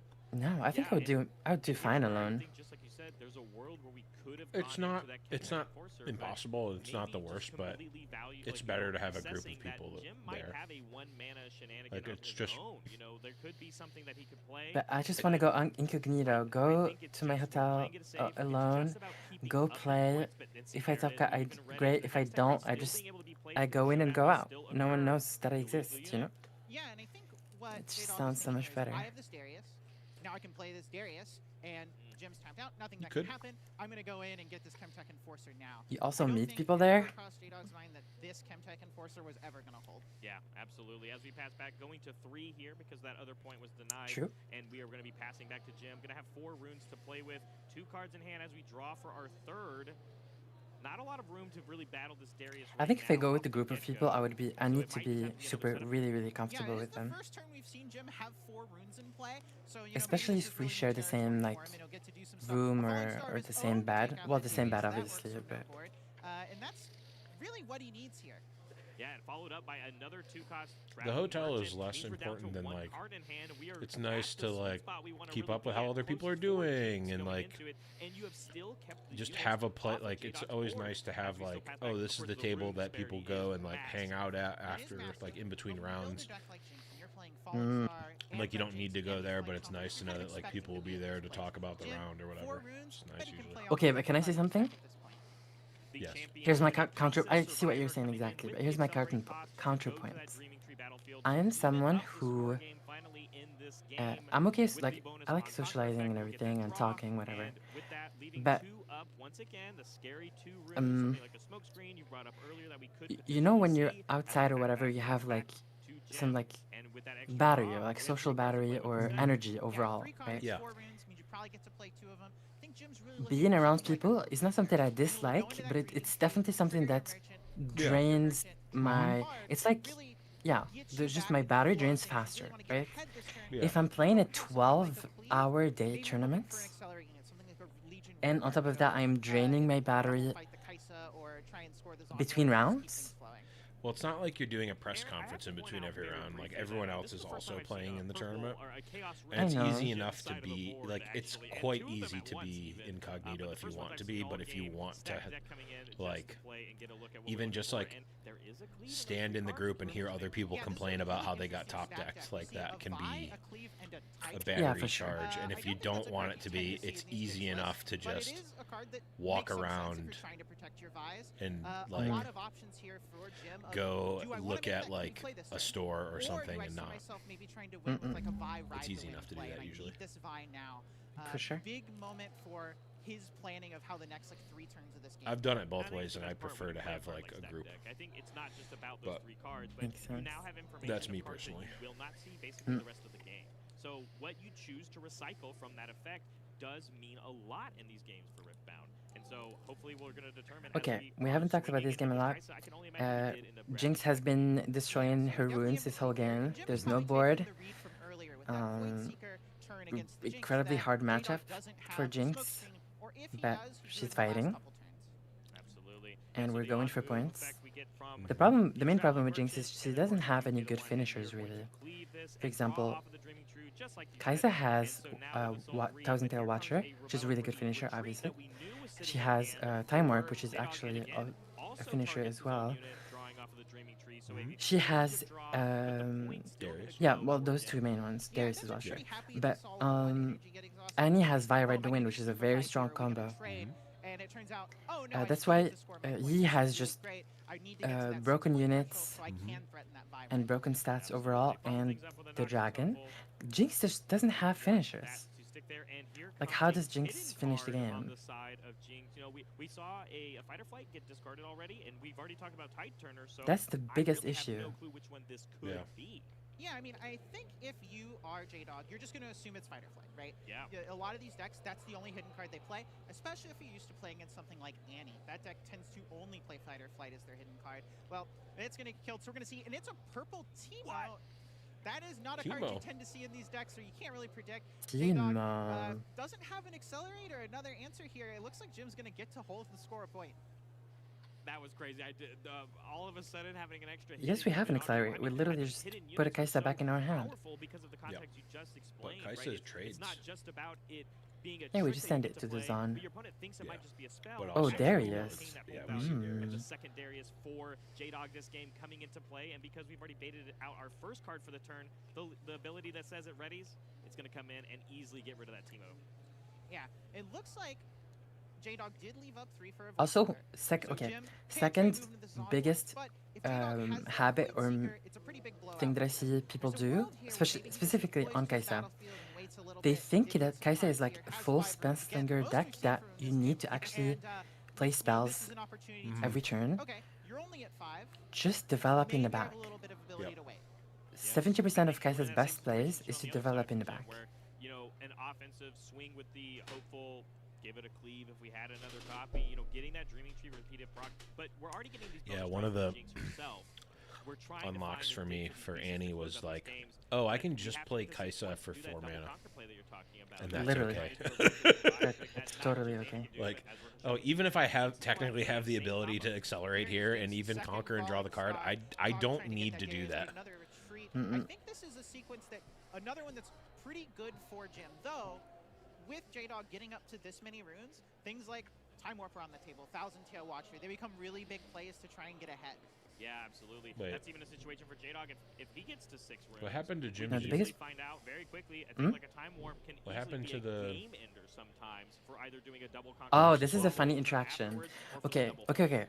So, the unit, Jim unit disappeared. Do you know why? I do know why, but explain it for chat. I know now. Oh, okay. So that's very rare actually. So Fallen Star happened. Like as you say, when you play Fallen Star, you say I'm playing Fallen Star, and then there's a window that opens. Okay.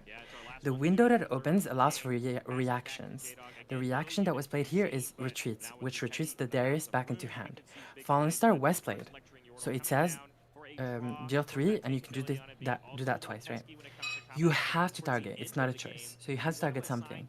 Since there are no more units in the Kaisa's board, side of the board or battlefield, the Jim had to target his own units.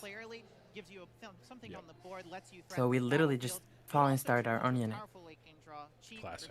A classic Jinx play. It kind of does a little bit of everything. Like the Kaisa deck. The Kaisa deck does a little bit of everything. That is true. I mean, the deck is really robust. Removal, accelerate units, card draw. You see it's a very niche interaction. I'm surprised they picked up on it. The robustness of this Kaisa deck, it keeps playing these Dariuses, keeps flowing card draw, keeps getting removal, and that's really hard for Jim to keep up with. It's broke his pen. Absolutely, especially when we keep retreating these units back to our hand. Like, I mean, the information is there. Jim knows what can going to 6 here is over. Jinx cannot stop. Why Darius there instead of the Kaisa? Guess it maybe doesn't matter. Yeah, this is a really tough spot. Or just for Jim. want the compared to Kaisa, Jinx basically not as good guaranteed at hold. stopping the opponent from scoring those 2 points. Yeah, maybe actually. Outside of something like Fight or Flight, you can't really block against the giant. That's exactly what she said. Yeah, I agree. Here comes that Traveling Merchant move, though, and the Scrap Heap getting discarded. So extra draws here for Jim. And like you said, 5 runes here on the board. Some of the most we've seen him have the entire game. But that move trigger is going to be answered once we finally move to the showdown. That Void Seeker coming through and going to get rid of that Traveling Merchant.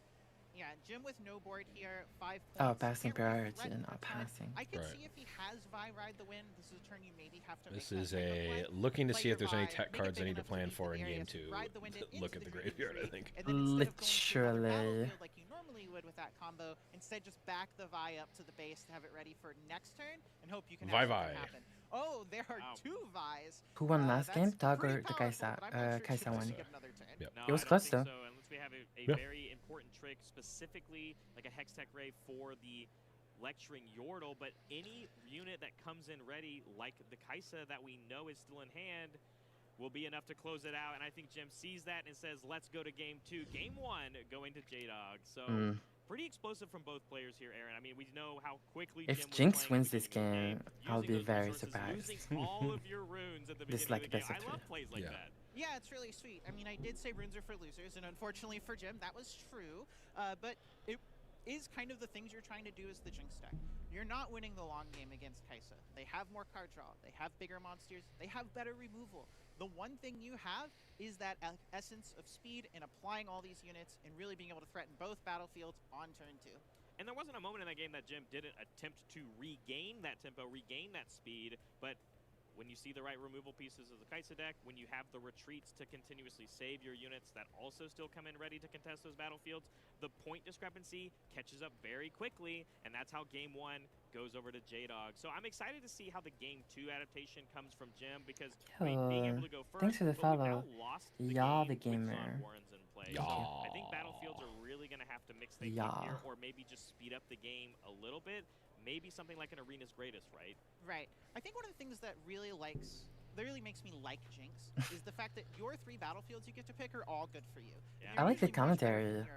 Arena's Greatest Commentary is good. I'm enjoying. options. Something like Reaper's Row, really, really powerful 3rd battlefield, and not every deck in the format. I'm is the wondering same. how 3 of my far battlefields are in the better for me future every they time. are, because they're But we're gonna find taking out very like quickly as we are jumping into game 2 bigger in round 4 breaks at the regional in qualifier. between So games going than first It's here literally for an hour. Jim, and we did Yeah, end up that's what I would selecting have that thought too, Arena's but Greatest it for seems game 2, like and Targon's Peak on the maybe other it just side. seems So differently. Kaisa now being have access on the It just going seems second differently. game, It being seems able to different on this play side when you're more not actually spells sitting in on the our chair. opponent's Like when turn. I'm sitting in the chair, it feels like the in between games is like 5 seconds. That Tide Turner, When one of actually the it's great not. things about that card, maybe it's a hidden card, maybe it's a trick to save a vibe, but also you can just play it as It's a like, no, this is how long it always is, stupid. And I think we've all learned very Possibly. quickly in Riftbound that playing something on turn 2 GGs. turn 1, 2-drop, like we've seen from both of these players, is so important because you want to immediately start figuring out what the point mapping of the game is going to look like. So like you said, Tide Turner, it's still just a 2-drop. We want to play that,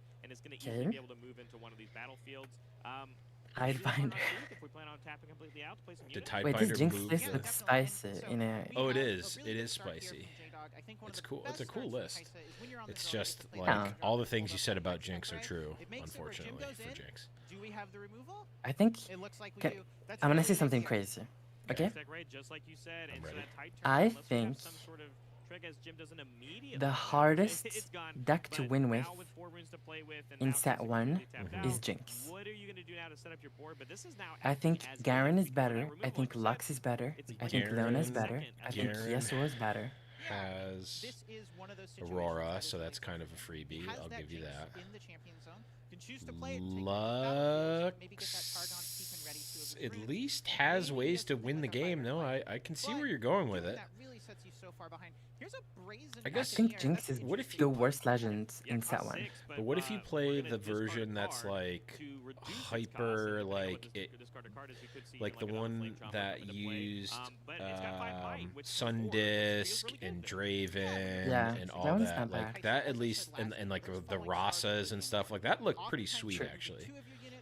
Like there's at least a like when you say what's the win conditions, like you can see what the win condition is with that deck, but so far I'm not seeing it here. It's like just be faster, and that it is in our base, of course, so just gonna doesn't have to, exist. Then again, concede the tempo Yeah. here as we are going to be the first point or second point because of the Arena's Greatest. We're going to go to our second point for here for J-Dog, and we have 5 runes to play with. It could be as simple as an accelerate. That's Kaisa if you crazy wanna do it that we early, pushed. but it looks like Very instead interesting we are going to that our we Chaos pushed War Arena's and Greatest play instead of a pushing Sprite Mother, Targon's which is Peak. essentially still going to score us a point because this Sprite token that we Oh, play does never come mind. in ready. We're pushing Yeah, both. so J-Dog here, gonna get 2 points, gonna get that Targon's Peak ready to. Why not pick up both? a Void Seeker. It looks like if Jim goes in, if it doesn't have access to something like a cleave, is just gonna get potentially removed out by. Sprite Mother is so good against Jinx. Can we talk about a little bit about the Sprite?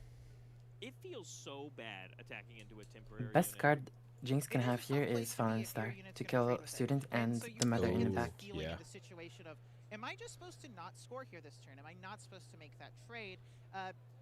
How bad is it if I just pass the turn? I mean, they're not going to score from a hold, but if you didn't kill the Sprite, that means the battlefield's open, and that Sprite Mother just gets to move in for free. And on the other side of it, attacking the other unit, knowing the Sprite will be disappearing, feels really good. But like you said, it just means that there's like an uncontested battlefield for the player that put the temporary unit there to come and take it again on the next turn, just like you said. And because you said it won't be a hold effect, you'll be able to get the on-conquer from the Targon's Peak again. Yeah, Targon's Peak in particular, great thing to take with this, right? Jim, big turn here, has 6 runes. Really, what do you try? The things you're trying to think of here are, can I take both battlefields? I'm behind on points by 2. That's a big difference at this type of game where you're really trading these back and forth. And if I can't take this by 2, is there a way for me to try and play this long game? I do have Brazen Buccaneers, it looks like. Big Maybe my units thinker. are bigger. Possibly has something like Darius in his deck. There is the Falling Star. That's Falling probably gonna Star. kill both of the real units here. Yeah, it's really, really good. Happening right now, because not only will this Brazen Buccaneer Falling Star feels almost close to a fair card when you have to pay full price for it. Play more units. We played a card. Even, honestly, I don't think it's fair. No, I said almost close to a fair Yeah, card. almost, that's true. I agree. Double Noxus Hopeful. Again, more of those units that don't try to It's certainly not, but it feels closer to player one. really powerful Falling Star himself this game. Maybe has one in his hand, wants to wait. I think this is an opportunity for Jim to get that little bit ahead. Interesting note, J-Dog also out of blue runes now. Yeah. Potentially things like Smokescreen, there's no guarantee they're working. And we see a Teemo played to the base. Oh, I'm playing a Teemo Raw in the back like this. Yes, it functions as a hidden card. It's also just a That's two-drop, not and we just wanna good. play Depressing. Really interesting thing here is Teemo Sun Disc Wombo combo is what could have I'm really here for. protected that battlefield, but Just this gives the Teemo impression Jim enters is able ready to as a dodge 4-mite fixes as unit. well.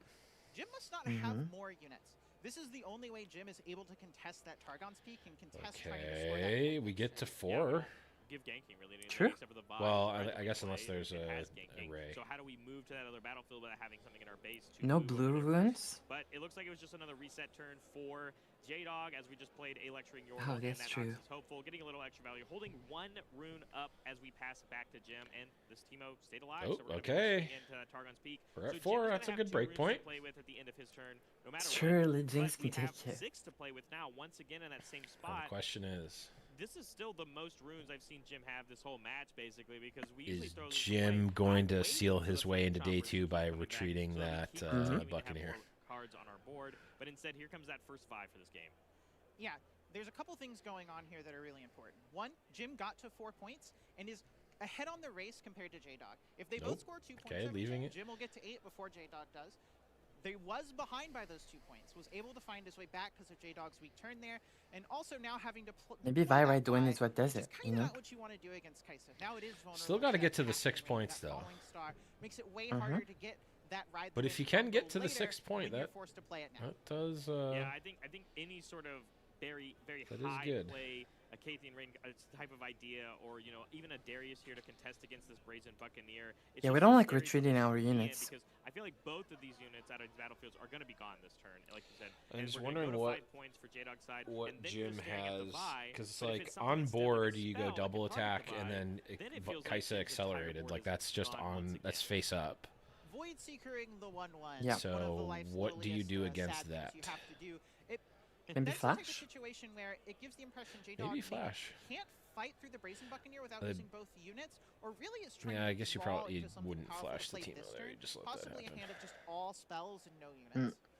Yeah, that makes sense to me. That I've never really thought about it in the sense of, wow, you're right. This could deal 4, but instead right now it is only going to deal 1 to this Teemo. But like you said, it still gets it off the board. But it also just sets up as the first card to be played for this Darius, as it's now going to come in ready and have the +2 might. So the 7 being able to contest against this Brazen with the It's gonna get take of the fight or Lecturing flighted, Yordle, probably. It makes me feel like this Darius is going to be super safe. Yep. The fight or flight, though. This is the Makes big sense. problem with the play J-Dog just made. Moving in with the Darius and the Lecturing Wait, Yordle means that why fight push or with the flight gets Yordle? you I don't get it. Lecturing Yordle for free. I'm not sure what You they're were playing around, around you there. saw Hex Tech Ray from Gym Game 1. Hex If Tech. you had it before, Oh it was no, straight Hex Darius, Tech the Ray. Lecturing It doesn't Yordle play would've even protected play it, around but Hex this is Tech a Ray. bad scenario. No. That was It just and all of a like you're sudden, fine things with are the coming trade on Jim a little there. bit more because we're going to get that hold, that was- not being able to be contested at all just by the Noxus Hopeful. Boy, I We hope now have someone this was Vi ready fired to for go. that We're going to blunder. 5 here. If we can just get to my 6, God. we will be in range for that double conquer play that we know oh so well for this Vi. Yeah, I mean, J-Dog has no room. I guess like This Vi can take that battlefield. There is no recourse. there's Jim no shot really in we the want the driver's Vi to seat. take it. It's We, mostly about I mean, how we can I probably make sure jinx. I It's am just do we set have up enough at my cards base, ready to? to take both of these Well, battlefields do we again have on Ride the next turn. Wind? You think we And finally if so, all of the flame chompers or scrap heaps? Do you think that do we have enough demolition cards will to come into play now? discard And the again, it's another one of Jinx those or with the 4 Jinx? might units that can avoid a Falling Stars range, Yeah. at least for the needing both reflexive triggers. But it also would give you so many units on the board. As long as you can use one of these units to take over and grab this Targon's Peak, you'd go to 6. And then you're just staring at J-Dog going, hey, you basically So you have to should remove my probably whole get board. that point I'm without really putting Vi threatening into the game. danger. Yeah, I mean, on this turn, Jim It's has to ideal. assume that And J-Dog the doesn't sad have thing Falling is that Star. Vi's always If in he did, danger he probably with would've played Falling very Star. close to Falling Star Yeah, I and built mean, the Vi out of the Jinx base. doesn't know But here that. comes that Falling Star, the card of the match for killing that Darius. Okay. Jim really blowing up the board. J-Dog's going to need some big accelerate units from hand, maybe a Watcher, maybe in a Cathian Rain. That would show up really powerfully right here. What do we have? I can't tell Even what's with in all those hand. things, Jim does have that Jinx in the champion zone ready to For steal who? the battlefield at For least Jim. once. Yeah, and it looks like it's much more important Oh, for I Jim think here to another get fighter to fight. 6, and there it is, that Is Vi Aikado that playing goes at in. this Not great on event? defense, as Yeah, we're aware. I think he is. Doesn't I'm- gain all that extra yeah, I because saw that cycle those cards he from your played trash, in but the like instead, qualifier that's still before or offering the whatever. 3 might So I'll to see him that do anything other than MTG. Yeah, he actually has a runes to play with, Riftbound but channel, if we're gonna Arcane be playing Academy, cards like Fight or Flight defensively, we might on wanna keep some of that up YouTube. again. But the Targon's Peak Conqueror says we're going to get him back anyway. This would be a turn where if Jim is playing more copies of Tide Turner, it'd be really great to swap it out with that Vi.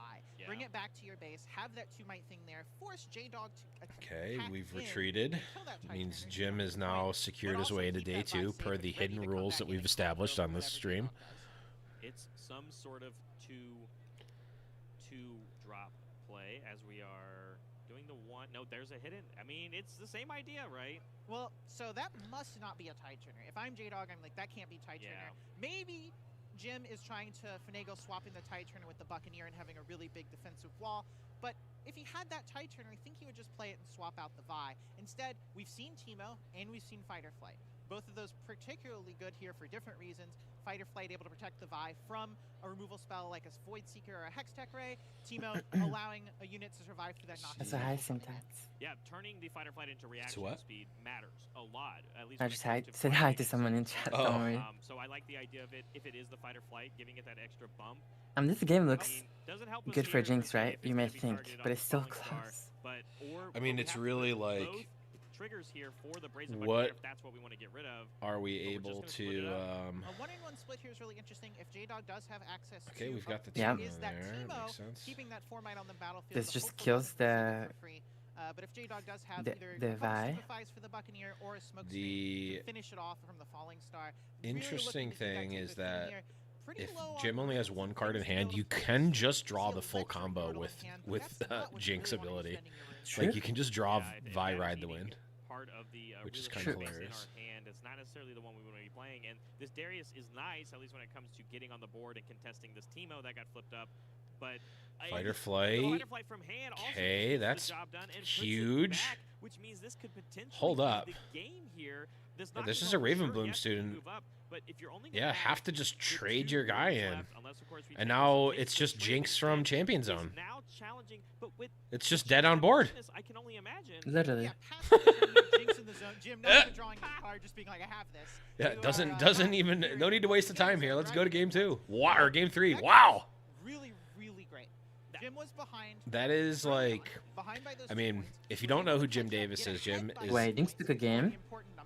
Jim is a like old school MTG player, like was one of the most winning players on the SCG tour with Magic for like a long time. And is like a really good card game player and has been getting into Riftbound recently, has their channel Arcane Academy. So like getting as much out of Jinx as you can for sure. Considering they're 3-0 right now. The Jinx deck is not particularly good at stopping those big monsters.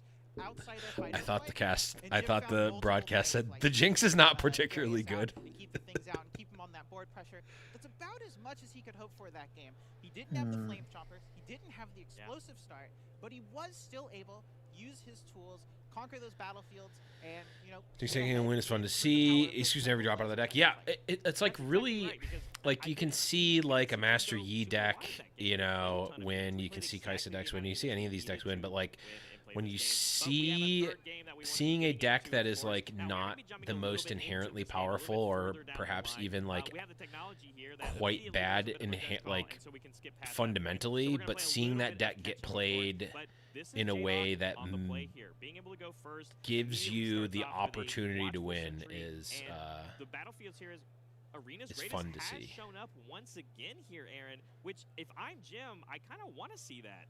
Well, you do, but the Kaisa deck has that potential to play a really aggressive game. That is why J-Dog has his own Arena's greatest. Did both and why he players is on miss the play their choose to Arena's put it out there. greatest trigger?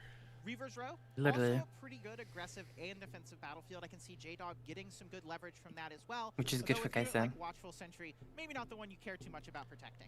No, absolutely not. You kind of want that one to go away, but it's there to score points.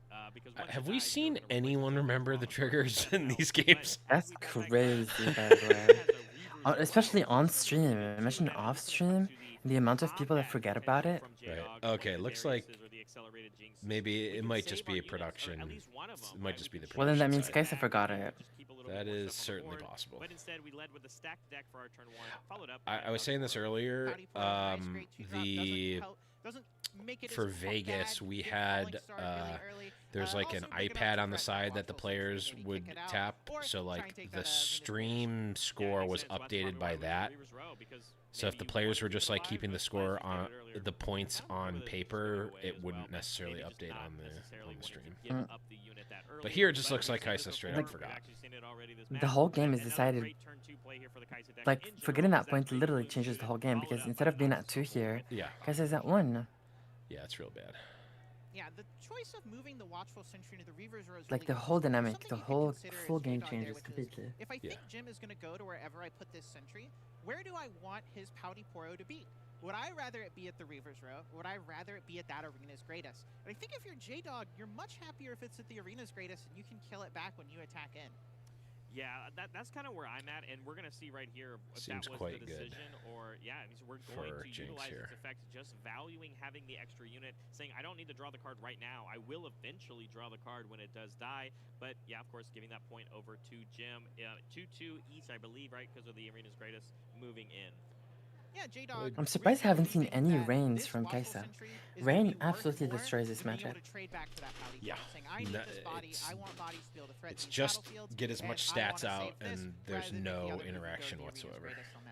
There's no interaction that's not just combat. Now, as we pass back to Jim with we have our 5 runes to play with after we've moved up with that. And We're just gonna play Vi having to just come out very early Vi here. always sucks. I kind of think that's sometimes a scary decision to make because it's very vulnerable.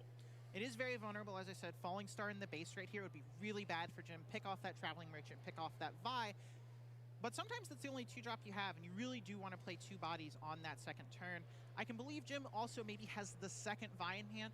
The second one tends to not be as good. You can't make it as large, and you're not too worried if the first one dies if you have the second. Yeah, Watchful Sentry now moving over, getting that full value. Like I said, we kept it alive.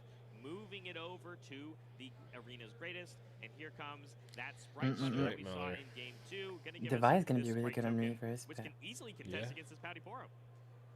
It is very funny seeing Sprite. Savage is 2-2 right now. Like, oh, do I want to save it? I guess it doesn't really matter. That is an interesting play to do there, but probably... On set, maybe? Yeah, what would you do? Would you keep it alive? You know, sometimes it's about letting Makes them know sense. Set is not that strong. Let it go. I think there's actually a world where it's kind of can be a trap as we are now passing. J-Dog is passing his turn with 2 runes up. That's smokescreen territory where you could maybe bait your opponent into attacking into the Sprite. You're like, oh, I could Reaver's Row this, but it will go away anyway. But then the Sprite could potentially actually win a showdown with something like smokescreen being played. Yeah, I mean, Jim is in a spot here where attacking into the But do you see the other results? Tough, and the Arena's Greatest looks really appealing. There's a 1-night Watchful I don't think that Sentry. there's. I don't know of a way to look at like the results or anything unless they like posted them on Twitter or something. I would totally believe that this situation will Yeah, end with Jim I trying think to so. go to both, using this merchant to discard a card so that you can eat some extra cards with that Vi and make it large enough to get through the Sprite, plus like a Stupefy if possible. I love discarding the Chemtech Enforcer to make sure that we don't discard more cards, which means Jim really likes what he has. We don't want to even. There's no Bab extendings? No Bab extendings. We don't want to have to give up that extra card to do so. I mean, I don't know that they're necessarily like. I don't think the standings are closed per se. It's just I don't know that they're posting them anywhere. Yeah, Jim here has a lot of options. Maybe because Kaisa forgot that way to really make sure this Vi gets the points, that means that Jinx has the point tempo, which means that Kaisa needs to actually hold at some point to prevent the double point each turn. Both of those units it's going to actually kill the Sprite Mother and the Raven Bloom. Now only having to deal with a Noxus Hopeful on the next turn because the Sprite will disappear. It's only temporary. Okay. Yeah, Jim really does want to score both these battles. You have to go to 4 here. At 3. 4 again, It that does magic number, seem 4, like 6, you 8. want to. That's I what guess you're it's trying just to a do matter here. of And I like, imagine Jim is going to spend do a you lot of jam your resources here to really make sure he gets Jinx? to that point. This Nope, looks we're like gonna recycling to that pump Vi to try and do Vi. just that. Yeah, I was gonna wonder, you know, the double recycle play gets it up to 4. This is interesting. and So even if I something talked to like Jim in Super Fighter Vegas, comes in and he's mentioned how he at a Nexus night or some event locally, he ended up losing a game because he committed too many. He bottomed too many cards with Vi, like played around too much, and then ended up not having enough for the next turn. The second one? Or it was either for that or it was for Rasa because he was playing Rasa's. I don't know if he still is. He's like, oh, I drew a Rasa off of the traveling merchant, and then I wasn't able to play it because I bought him too much with Vi. So he's like, since then, been very much like cognizant of how many resources he's spending bottoming with Vi. It's not just novel to bottom a million, you know. Yeah, I mean, yeah, you're right. I think I've played Vi enough times in the game and not recycled enough because you thought you could get around, or you were playing around a specific thing, and it wasn't actually the one that you could have gotten there instead. Not getting that conquer due to that, I wonder if that could end up deciding this match when we think about it all the way down at the end. And I'm excited to look back at it at this point because I think that was a crucial moment. Definitely. I mean, that was a huge turn for Jim. A lot of options, a lot of cards that could be played, lots of numbers you could move around. The ones he went with, put him in this state. Now his question is not, what did I do wrong? Was there anything wrong there? It's, okay, how do I win this game now? I still have this Vi. I have a Jinx in my champion zone. Maybe I have a Ride the Win. Maybe I have ways to steal. J-Dog's board's not that impressive right now. No, we did a great job of that falling star. I see. Oh, that Kaisa will go on that reverse row so nicely. Of course, this will easily take over and take that arena, or the arena's greatest battlefield, killing off the traveling merchant. But, you know, we're posturing that we maybe want to do a Darius turn as well for J-Dog for a double conquer. You know, we set 2 aside, keep the 5 ready to go. Of course, we still have that Kaisa Survivor that we can bring in whenever we want. Yeah, I think... Yeah, it's possible the 5 is for that Kaisa Let me Survivor. see, that makes Accelerate, sense. get that in the reverse Let me just see the hands. Is accelerating worth it or not? Then you get to conquer with the Kaisa again the next turn. And there is one of those falling stars, but there are 2 counting corners at least. So do you want 3 runes, or 2 runes with the Kaisa, gone from Kaisa, but that Vi, how much do you want to draw the card? probably Jim's lifeline getting put I mean, I in like the trash here. fallen Now star. probably needs a really new plan. I don't understand why we didn't... J-Dog being okay with I like this actually. at 3 points, thinks that this Noxus Hopeful might just be good enough to retain and get that hold. Don't wait. Sorry, we're at 4. Wait. Pause. We're not on 3 points. We're on 4 points. Yes. Means We're on that 4 Okay. points. technically is vulnerable from something like another Yeah, it falling star on updated. the side of Jim, but it might be a little difficult to mess with it now. They're gonna go to time. This is a situation where 4 Jim It's gonna go to time. like a falling star There's 10 Jinx seconds wins? left. isn't that appealing. You really need to be Do getting they? Yes, Kaisa paid the deflect, yeah. Yeah, Kaisa did I mean, pay the deflect. if Jinx goes to 5 points here, she wins on time, no? Does time... really pressuring this board. Well, we'll have 5 turns. I don't know what the rules are. It's 5 turns. And you get to clear out their base. I don't know if... I think... If it's like Magic, at the end of 5 turns, if the game is not over, it doesn't matter how many points anyone has. It's just a draw. But there's 5 turns now. Well, 5 additional turns to... That means we actually can get rid of the Kaisa, and I can only imagine that's where it's There's gonna go. 5 turns now to end the game. Also, this clock on stream might not be actual time. Maybe J-Dog doesn't have any more accelerate units. Maybe we're just going to trade these. Like, it 1-point doesn't look battles. like time got And called. that gives me an opportunity to make a big play later. Ty Turner here, not as impressive as Who Ty has Turner. more He's points something wins? I think bigger. that rule You're is just moving your 2 might units around, so but happy bad. to see it pop back up again. Yeah, absolutely. I mean, like you said, I don't know if that's just true the or not. value, and I think a lot of people have been kind of sleeping on this card. I because guess it's not I can just look up functions as this the hidden tournament trick rules. that you can do for the Chaos Domain. But I'm not going to. If someone has the tournament rule, like, reference number, could have been protecting that would be something helpful. much larger, but I do love the versatility of that card, and it's so good. Yeah, J-Dog here with 7 runes, not enough to accelerate something like a 1,000-tailed Watcher to really get back on even number if value. I can find it. Is J-Dog looking like he's going to pass? No way here. Has He's plenty of 100% points at the end of time.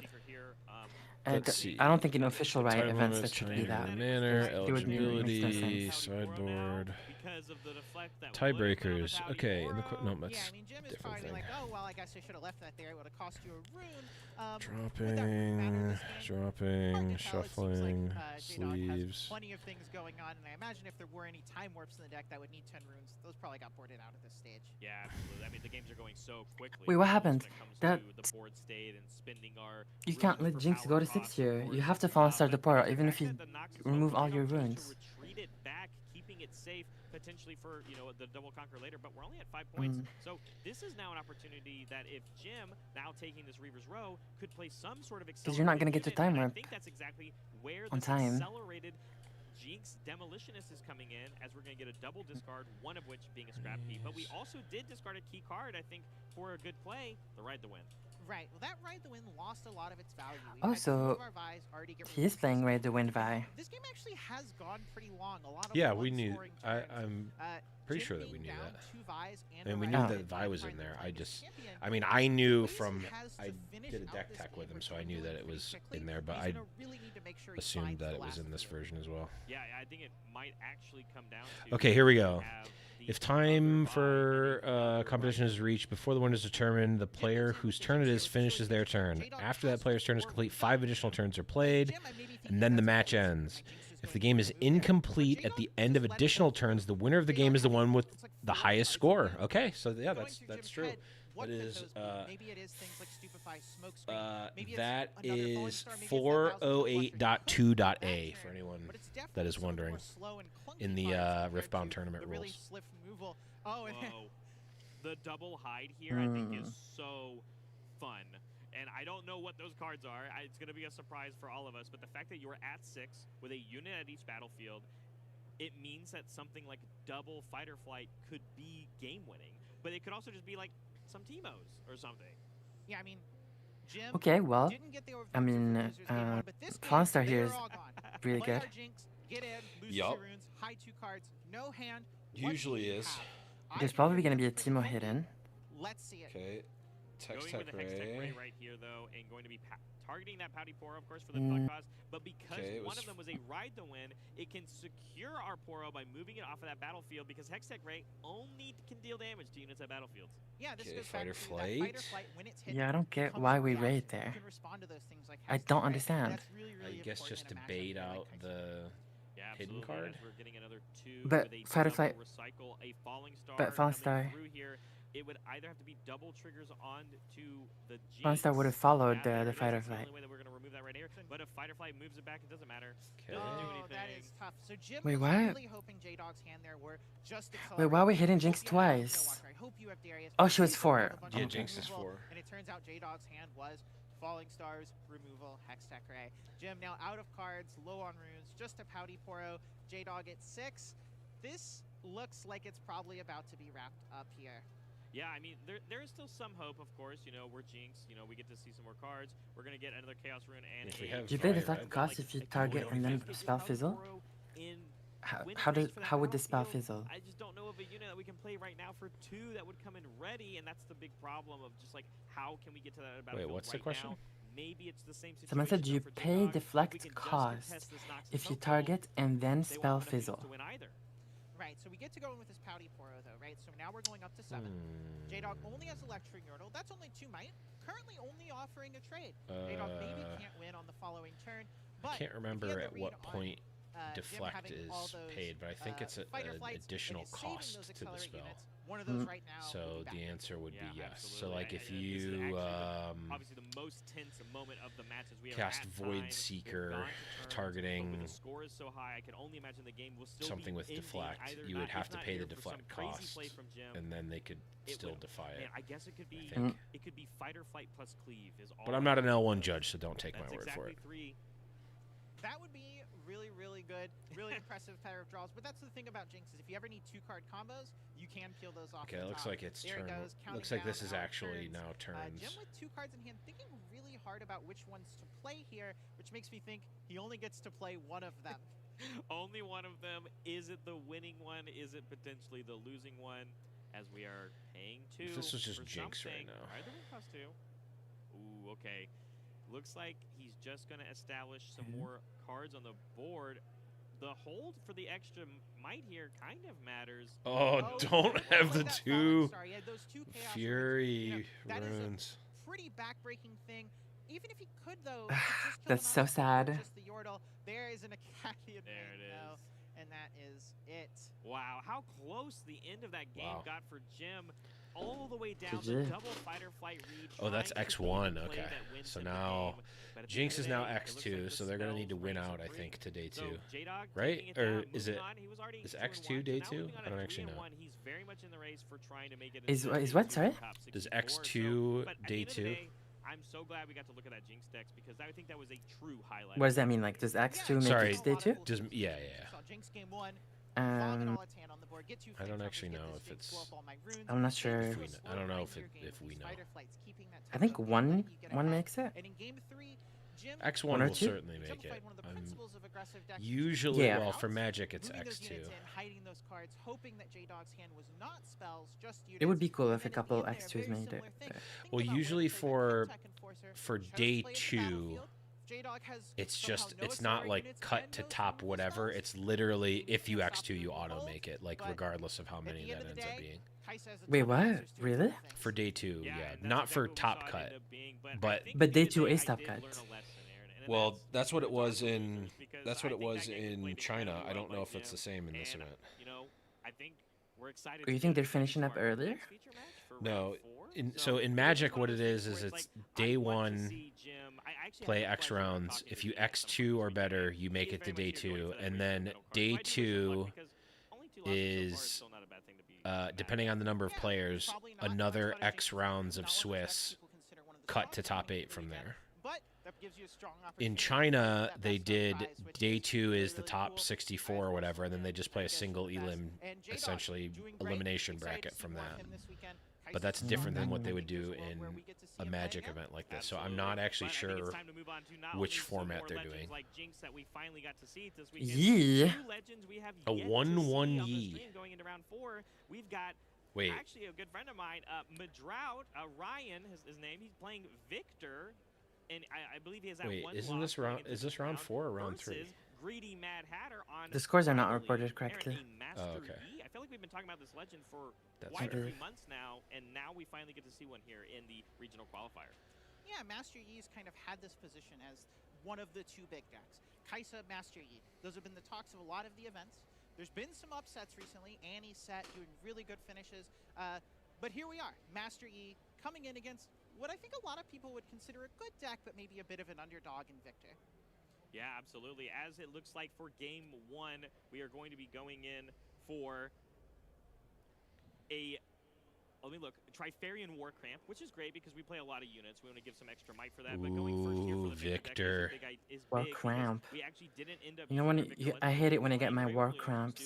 More War Cramps. For the idea of like Mhm. not having to go straight to start generating. Need some might all for your War Victor is Cramps. one of those decks that I do think plays better going second than a lot of the other decks because you do always get to play both a 2-drop and make that recruit and threaten both battlefields even when you're going second. Not a lot of decks can do that. And it Thanks looks for the like, follow, Papi. you know, Did you like that joke? Mad Hatter here, Mhm. not getting to capitalize.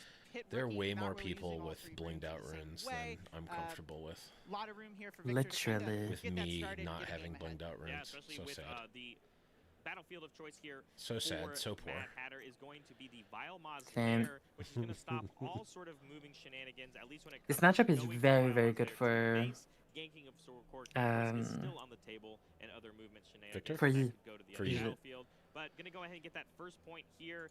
I mean, I guess it depends on it if Victor is playing the Soaring Scout as well. Going to hopefully get some more what's the runes later once this dies. oh I don't know literally if have this it is in this something, deck. I Drought can was look going at the to do, card but itself. didn't hit an order rune that turn. No The option card- to play Decree? Yellow Victor from the zone. Singularity? Played that and had it where if the pit rookie No. triggered, Stratagem? you get a recruit. Well, stratagem kind of. Oh yeah, decree is the one I was thinking of. Imperial All decree. options here in case Mm. Mad Hatter goes in. Absolutely. Yeah, so the problem with Victor is biggest thing, obviously, Victor can beat Yi and Victor can beat Kaisa. The problem with Victor is that you cannot make a deck that beats both at the same time. So it depends on which version of Victor this is. Right. You're almost certainly for this tournament trying to beat Kaisa, not Yi. I think so as well, yeah. Why is 2-0 playing a 1-1 on round 4? those scores are not updated. Yeah, the score's got to be wrong unless they like. Absolutely. And Kiana now hitting the board, and no, it doesn't even make sense. It wouldn't even be an old feature match because there's not like. There's not another feature match area, so it just means the score must just be wrong. I think for pretty good mileage here, instead of necessarily for some combat wins. But passing things back, that means that hold point is going to come through here for Madrout, going to 2, as we finally now have some order runes. So maybe that Victor can come into place because that Raven Blue... Call here could be very dangerous. Shenanigans. If we manage to kill the Pookie,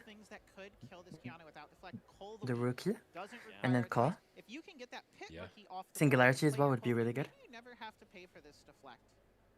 Yeah, another. This is my favorite combination also for these two domains is that you get access to the Watchful Sentry plus the Singularity would be so good here. Abilities that give you extra. Even if you deflect, if you recycle through. Victor. Of Unity, I believe this one is Unity, as it gives you that yellow pip when it comes for paying power costs. Okay, let me talk about go into the effing base. Okay. Comes in. No, that's oh, he can't because it's normal. Let me talk to you about staying in Vile Moslair. Literally. Give you that rune or that card depending on how your hand's set up, and not the most power still on Madrout's board to kind of. I mean, I think the. Yeah, and I think that's going to be the hardest part, right? The bird should have been on the student anyway, because you get the token from Victor if it dies, and you get the rune right away, which is important. Yeah. Having to move multiple units, obviously with the bonus help from the war camp to get us there, but instead we're going to attack into that Raven Bloom. Oh, did they miss the trigger? And because we've lost that Raven Bloom. Did they miss the Victor trigger? The Victor trigger.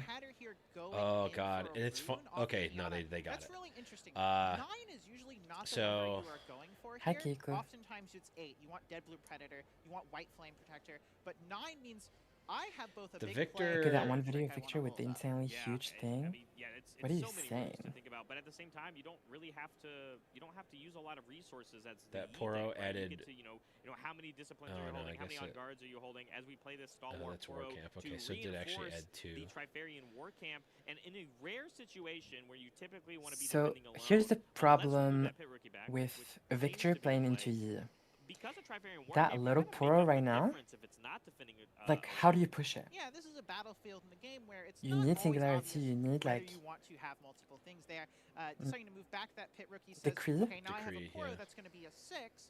You're going to need But to then move you're in spending at too least much 3 of these tokens to make a resources trade, and I just to still push a have all these Poro. things. Maybe I have tricks, maybe I want to play something else. A lot of options in Mad Hatter's Too many camp, resources. and a lot of pressure on Madrout to make a move. You don't even get to say why is that Poro 5 because it's 6. But the fact that, Literally. one of them being that Victor leader, we don't The want number to of times in necessarily attack Vegas with that one. I That's said one of why the is that areas where Poro you're gonna love 5 to keep in your base was because actually not that many you because we really didn't see that many the value Y's, from but it it without was putting not it in 0 danger. times either. But sometimes at the end of the game, you do need it to score some extra points. That was a Kuvi call out. Play that Clockwork Keeper. Which one? And just, solidify some more Every points. time I see a Poro in Yi, I always say, why is that Poro 5? Literally, every single time. Battlefield, but it does mean if you do somehow lose the hold of both of these, you can probably take back one of them. A big thing though, Mad Hatter did leave open those 2 runes. That leaves an opportunity for Defy, On Guard, Discipline. Lots of tricks here that Madrout has a pretty hard turn to having. I saw Stupefy. There's of course a lot of things at our disposal. Thanks for the follow, Bird. Kiki. You have the Mind Domain, so I can think of like Thousand Tail Watcher can be played when it comes to just Right. giving that effect of giving -1. What is that? Jug of water. Hold on. We're drinking the river of Houston. That's how many liters is that? Oh, those are like a common thing in America. That like Poland Springs gigantic water. It's like surprisingly cheap for how much, like how big of a thing it is. Madrout's Yu-Gi-Oh player and YCS champion. Nice. The mindset of maxing my deck makes me more invested in the game. Nice. Hi, Tigis. I like it. I don't know the Riftbound field. Are there some known players at the tournament? Oh, you missed like so many Magic Pro players and Flesh and Blood Pro players and stuff. which is of course going to give them 4, all 6, 1 might. But like you 8. said, that Stalwart Puro with the combination of the Wuju Blade Master is going to go all the way up to 6 might. But So all we're of That winning by is 2 right now. pushing are going to get +1. 8 versus 6. We're going to have to make some decisions 8 on against what we 6, want to do with our damage distribution, at least for. And I think there's a Stupefy on Madrout side. 6v8. So if Mad Hatter does have that discipline or that on guard, can Oh. offer. a Believe full me, trade, I not let Madrout want, score, I like but if you go with having one my of these deck spells and blinged Madrout does out, have something as especially if simple it's as like a deck that I Stupefy, really you get like. blown out pretty hard. You still only kill But I 3 of the sure things. One gets to conquer, don't have and access you to the lost cards your right now, trick that and is potentially really I have gonna not help you, like, bought protect that the Kiana runes. around.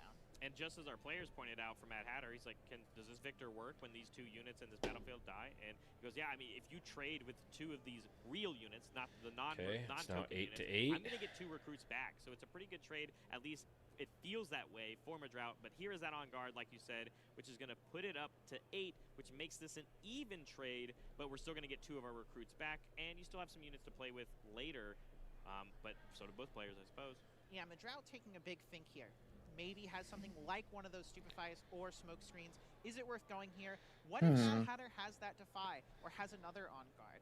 Really big options on how to make this. Decides to Yeah, I think So you just have all to of these things just to kill a small little Puro. Right, Yeah, and right. every single one of these is going to create Yeah, you get you get a card, you get. I mean, it really only was 2 things because of Victor, which is nice, and you get to draw a card, you get to channel rune, but it the board is stay kind of remaining the same, except for necessarily only trading, ideal. and we still didn't score that point, so we are going to be behind in that capacity because it feels like at this current rate, based off of what we played, this Kiana is not going anywhere. Well, we do have the option to move this Victor into the Trifarian War Camp.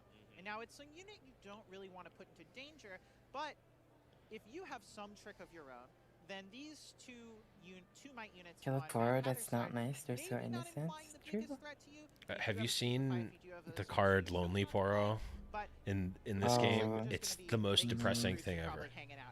There's no. Keeping that 1 energy or The happy version of it doesn't exist. I know that card has to be illegal to play, right? Like if you play that card, It's a very strong card, by the way. it's so good. But if you play that card, you're a bad person. I think is the. To really solidify either the decision of more units in general going See, this person has my layout.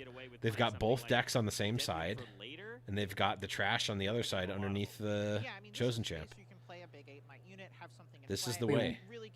What's YCS? YCS is Yu-Gi-Oh! Champion Series, I think.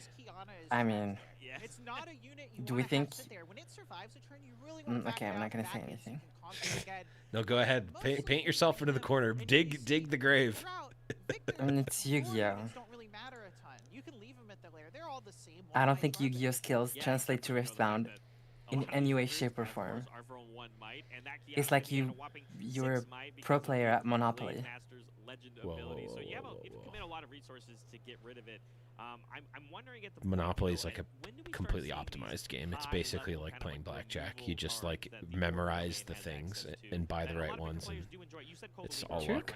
Now we're in a position though that yes, we have recruits that we can get rid of, but there are still 3 units on the other side of the board, and some of them are only 2 might guys. And it's super kingmakery. We're looking at some of the bigger things. We could have access to, Hidden Blade or. And the point lead here is significant.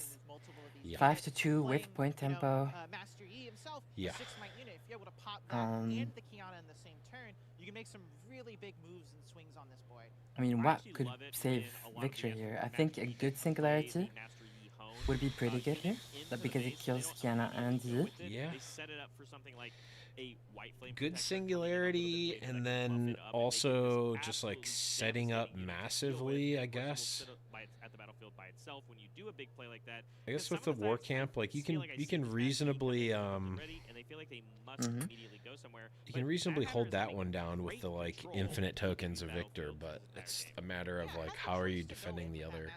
Instead of that Clockwork Keeper, and it's just one of those situations where it's like, no, I want to keep my big thing in my base. I'll let this small thing trade with a couple of your recruits. That's all okay. This is what matters to me. Absolutely, as we're passing back now to Madrout. Decree doesn't do it, Stratagem doesn't do it. It has to be Singularity specifically to kill the Kiana and the... There's going to be a hard Yeah. room to tackle because you can immediately stare across the They board. can still and have we have to deal with a 4-might unit that gets They basically can still buffed save up the to Yi 6 by with itself. on guard. We're staring Oh, at there's the Singularity. face. Okay. Oh, how about a Singularity? Talk about removal cards. This one does Well, 6 damage to that's 2 actually really good. things, If there's no on including guard. things at bases, so this Master Yi could easily get pointed out, paying a deflect cost with our... Oh, yeah, and you get to pay the deflect with the exactly seal. what I was alluding to there. Problem with Yep. playing that Master Yi is Really, it does really risk good. this. If we don't have an on guard or potentially a pre-board unyielding spirit from Mad Hatter here, this There could is be an a on guard. huge swing on the battlefield. Really gives I Madrout think. a ton of opportunity to go in, take both these Where's battlefields. that? There's no True. shot that you're not playing it, No, right? there is on guard. You have to snap it, Own though. threats throughout the rest of this game. And you've left Mad Hatter She's just with thinking like Yours, he the doesn't player on the care. left which is drank not directly going to be from able to a contest water against, tower. most You mean the player on the right? Like, even I was gonna say, the other electric left. rifle by its lonesome at a battlefield, it only trades with it offensively. Right. Well, Mad Hatter does have access to some more pretty big Other. accelerated You have no board idea, just to play the Yu-Gi-Oh. battlefield. Oh, Dead Blue I Predator, a don't. massive one, I'm not the potentially one that's. playing cards like I Tasty am. Folk.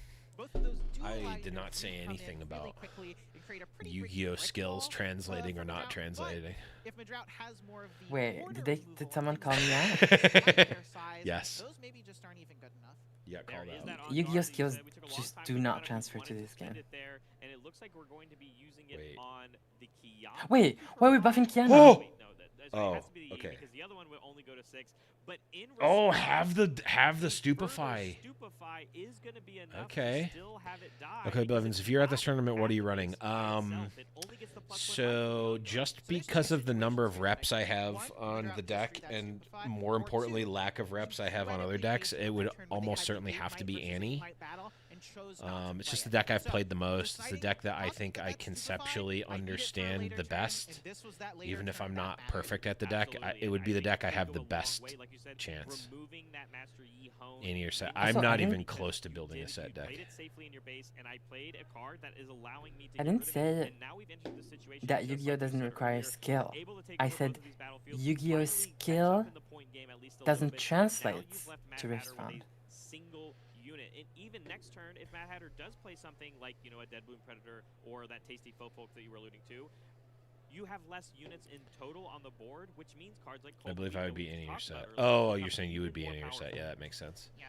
Getting to trade Garen off control and at the make a top. couple more I mean, really do keep it's a a pretty legit thing large to try to board. play for the Even if metal the card. Dead Bloom Predator ends up going to the Triferian War Chat, Camp what do you here, think? these Over are or really good at under taking down 50 one giant Garens thing in this the battlefield. To me, this really seems 1200 like a game person event? where these two battlefields and what they have done to the texture of what's going on has had a massive, massive impact. Both of them in Madrout's favor. Silverfuse said over 50 but under 100. The battlefields that both of these players are cooking Wow. up because, and hopefully, at least what I'm praying for, is a game 3 where we get to I see think all Garen the tools would that be both the of these decks trap have because it's accessible. like I see don't the think it's full good story of value to why play each of it. these Like you players want a make deck that battles is do on each game in certain matchups. you want a Yeah, deck that is closed. underplayed but also Cards strong. always exciting. Yeah. If you're Mad Hatter, So you like have to assume something that's like a Culling Blade. MF, It's just I the most think, powerful MF would be a spell decent coming in here. one. And if you follow with what I said, where you MF keep or Dreadnought Darius Darius? are Much probably better the and best viable ones Yeah, if I you're agree. good at the then decks. that's where I'd want to put the hidden These blade. people are trying to sell the prize wall metal champs for 2 to 3K. I did not see that, but I'm not surprised.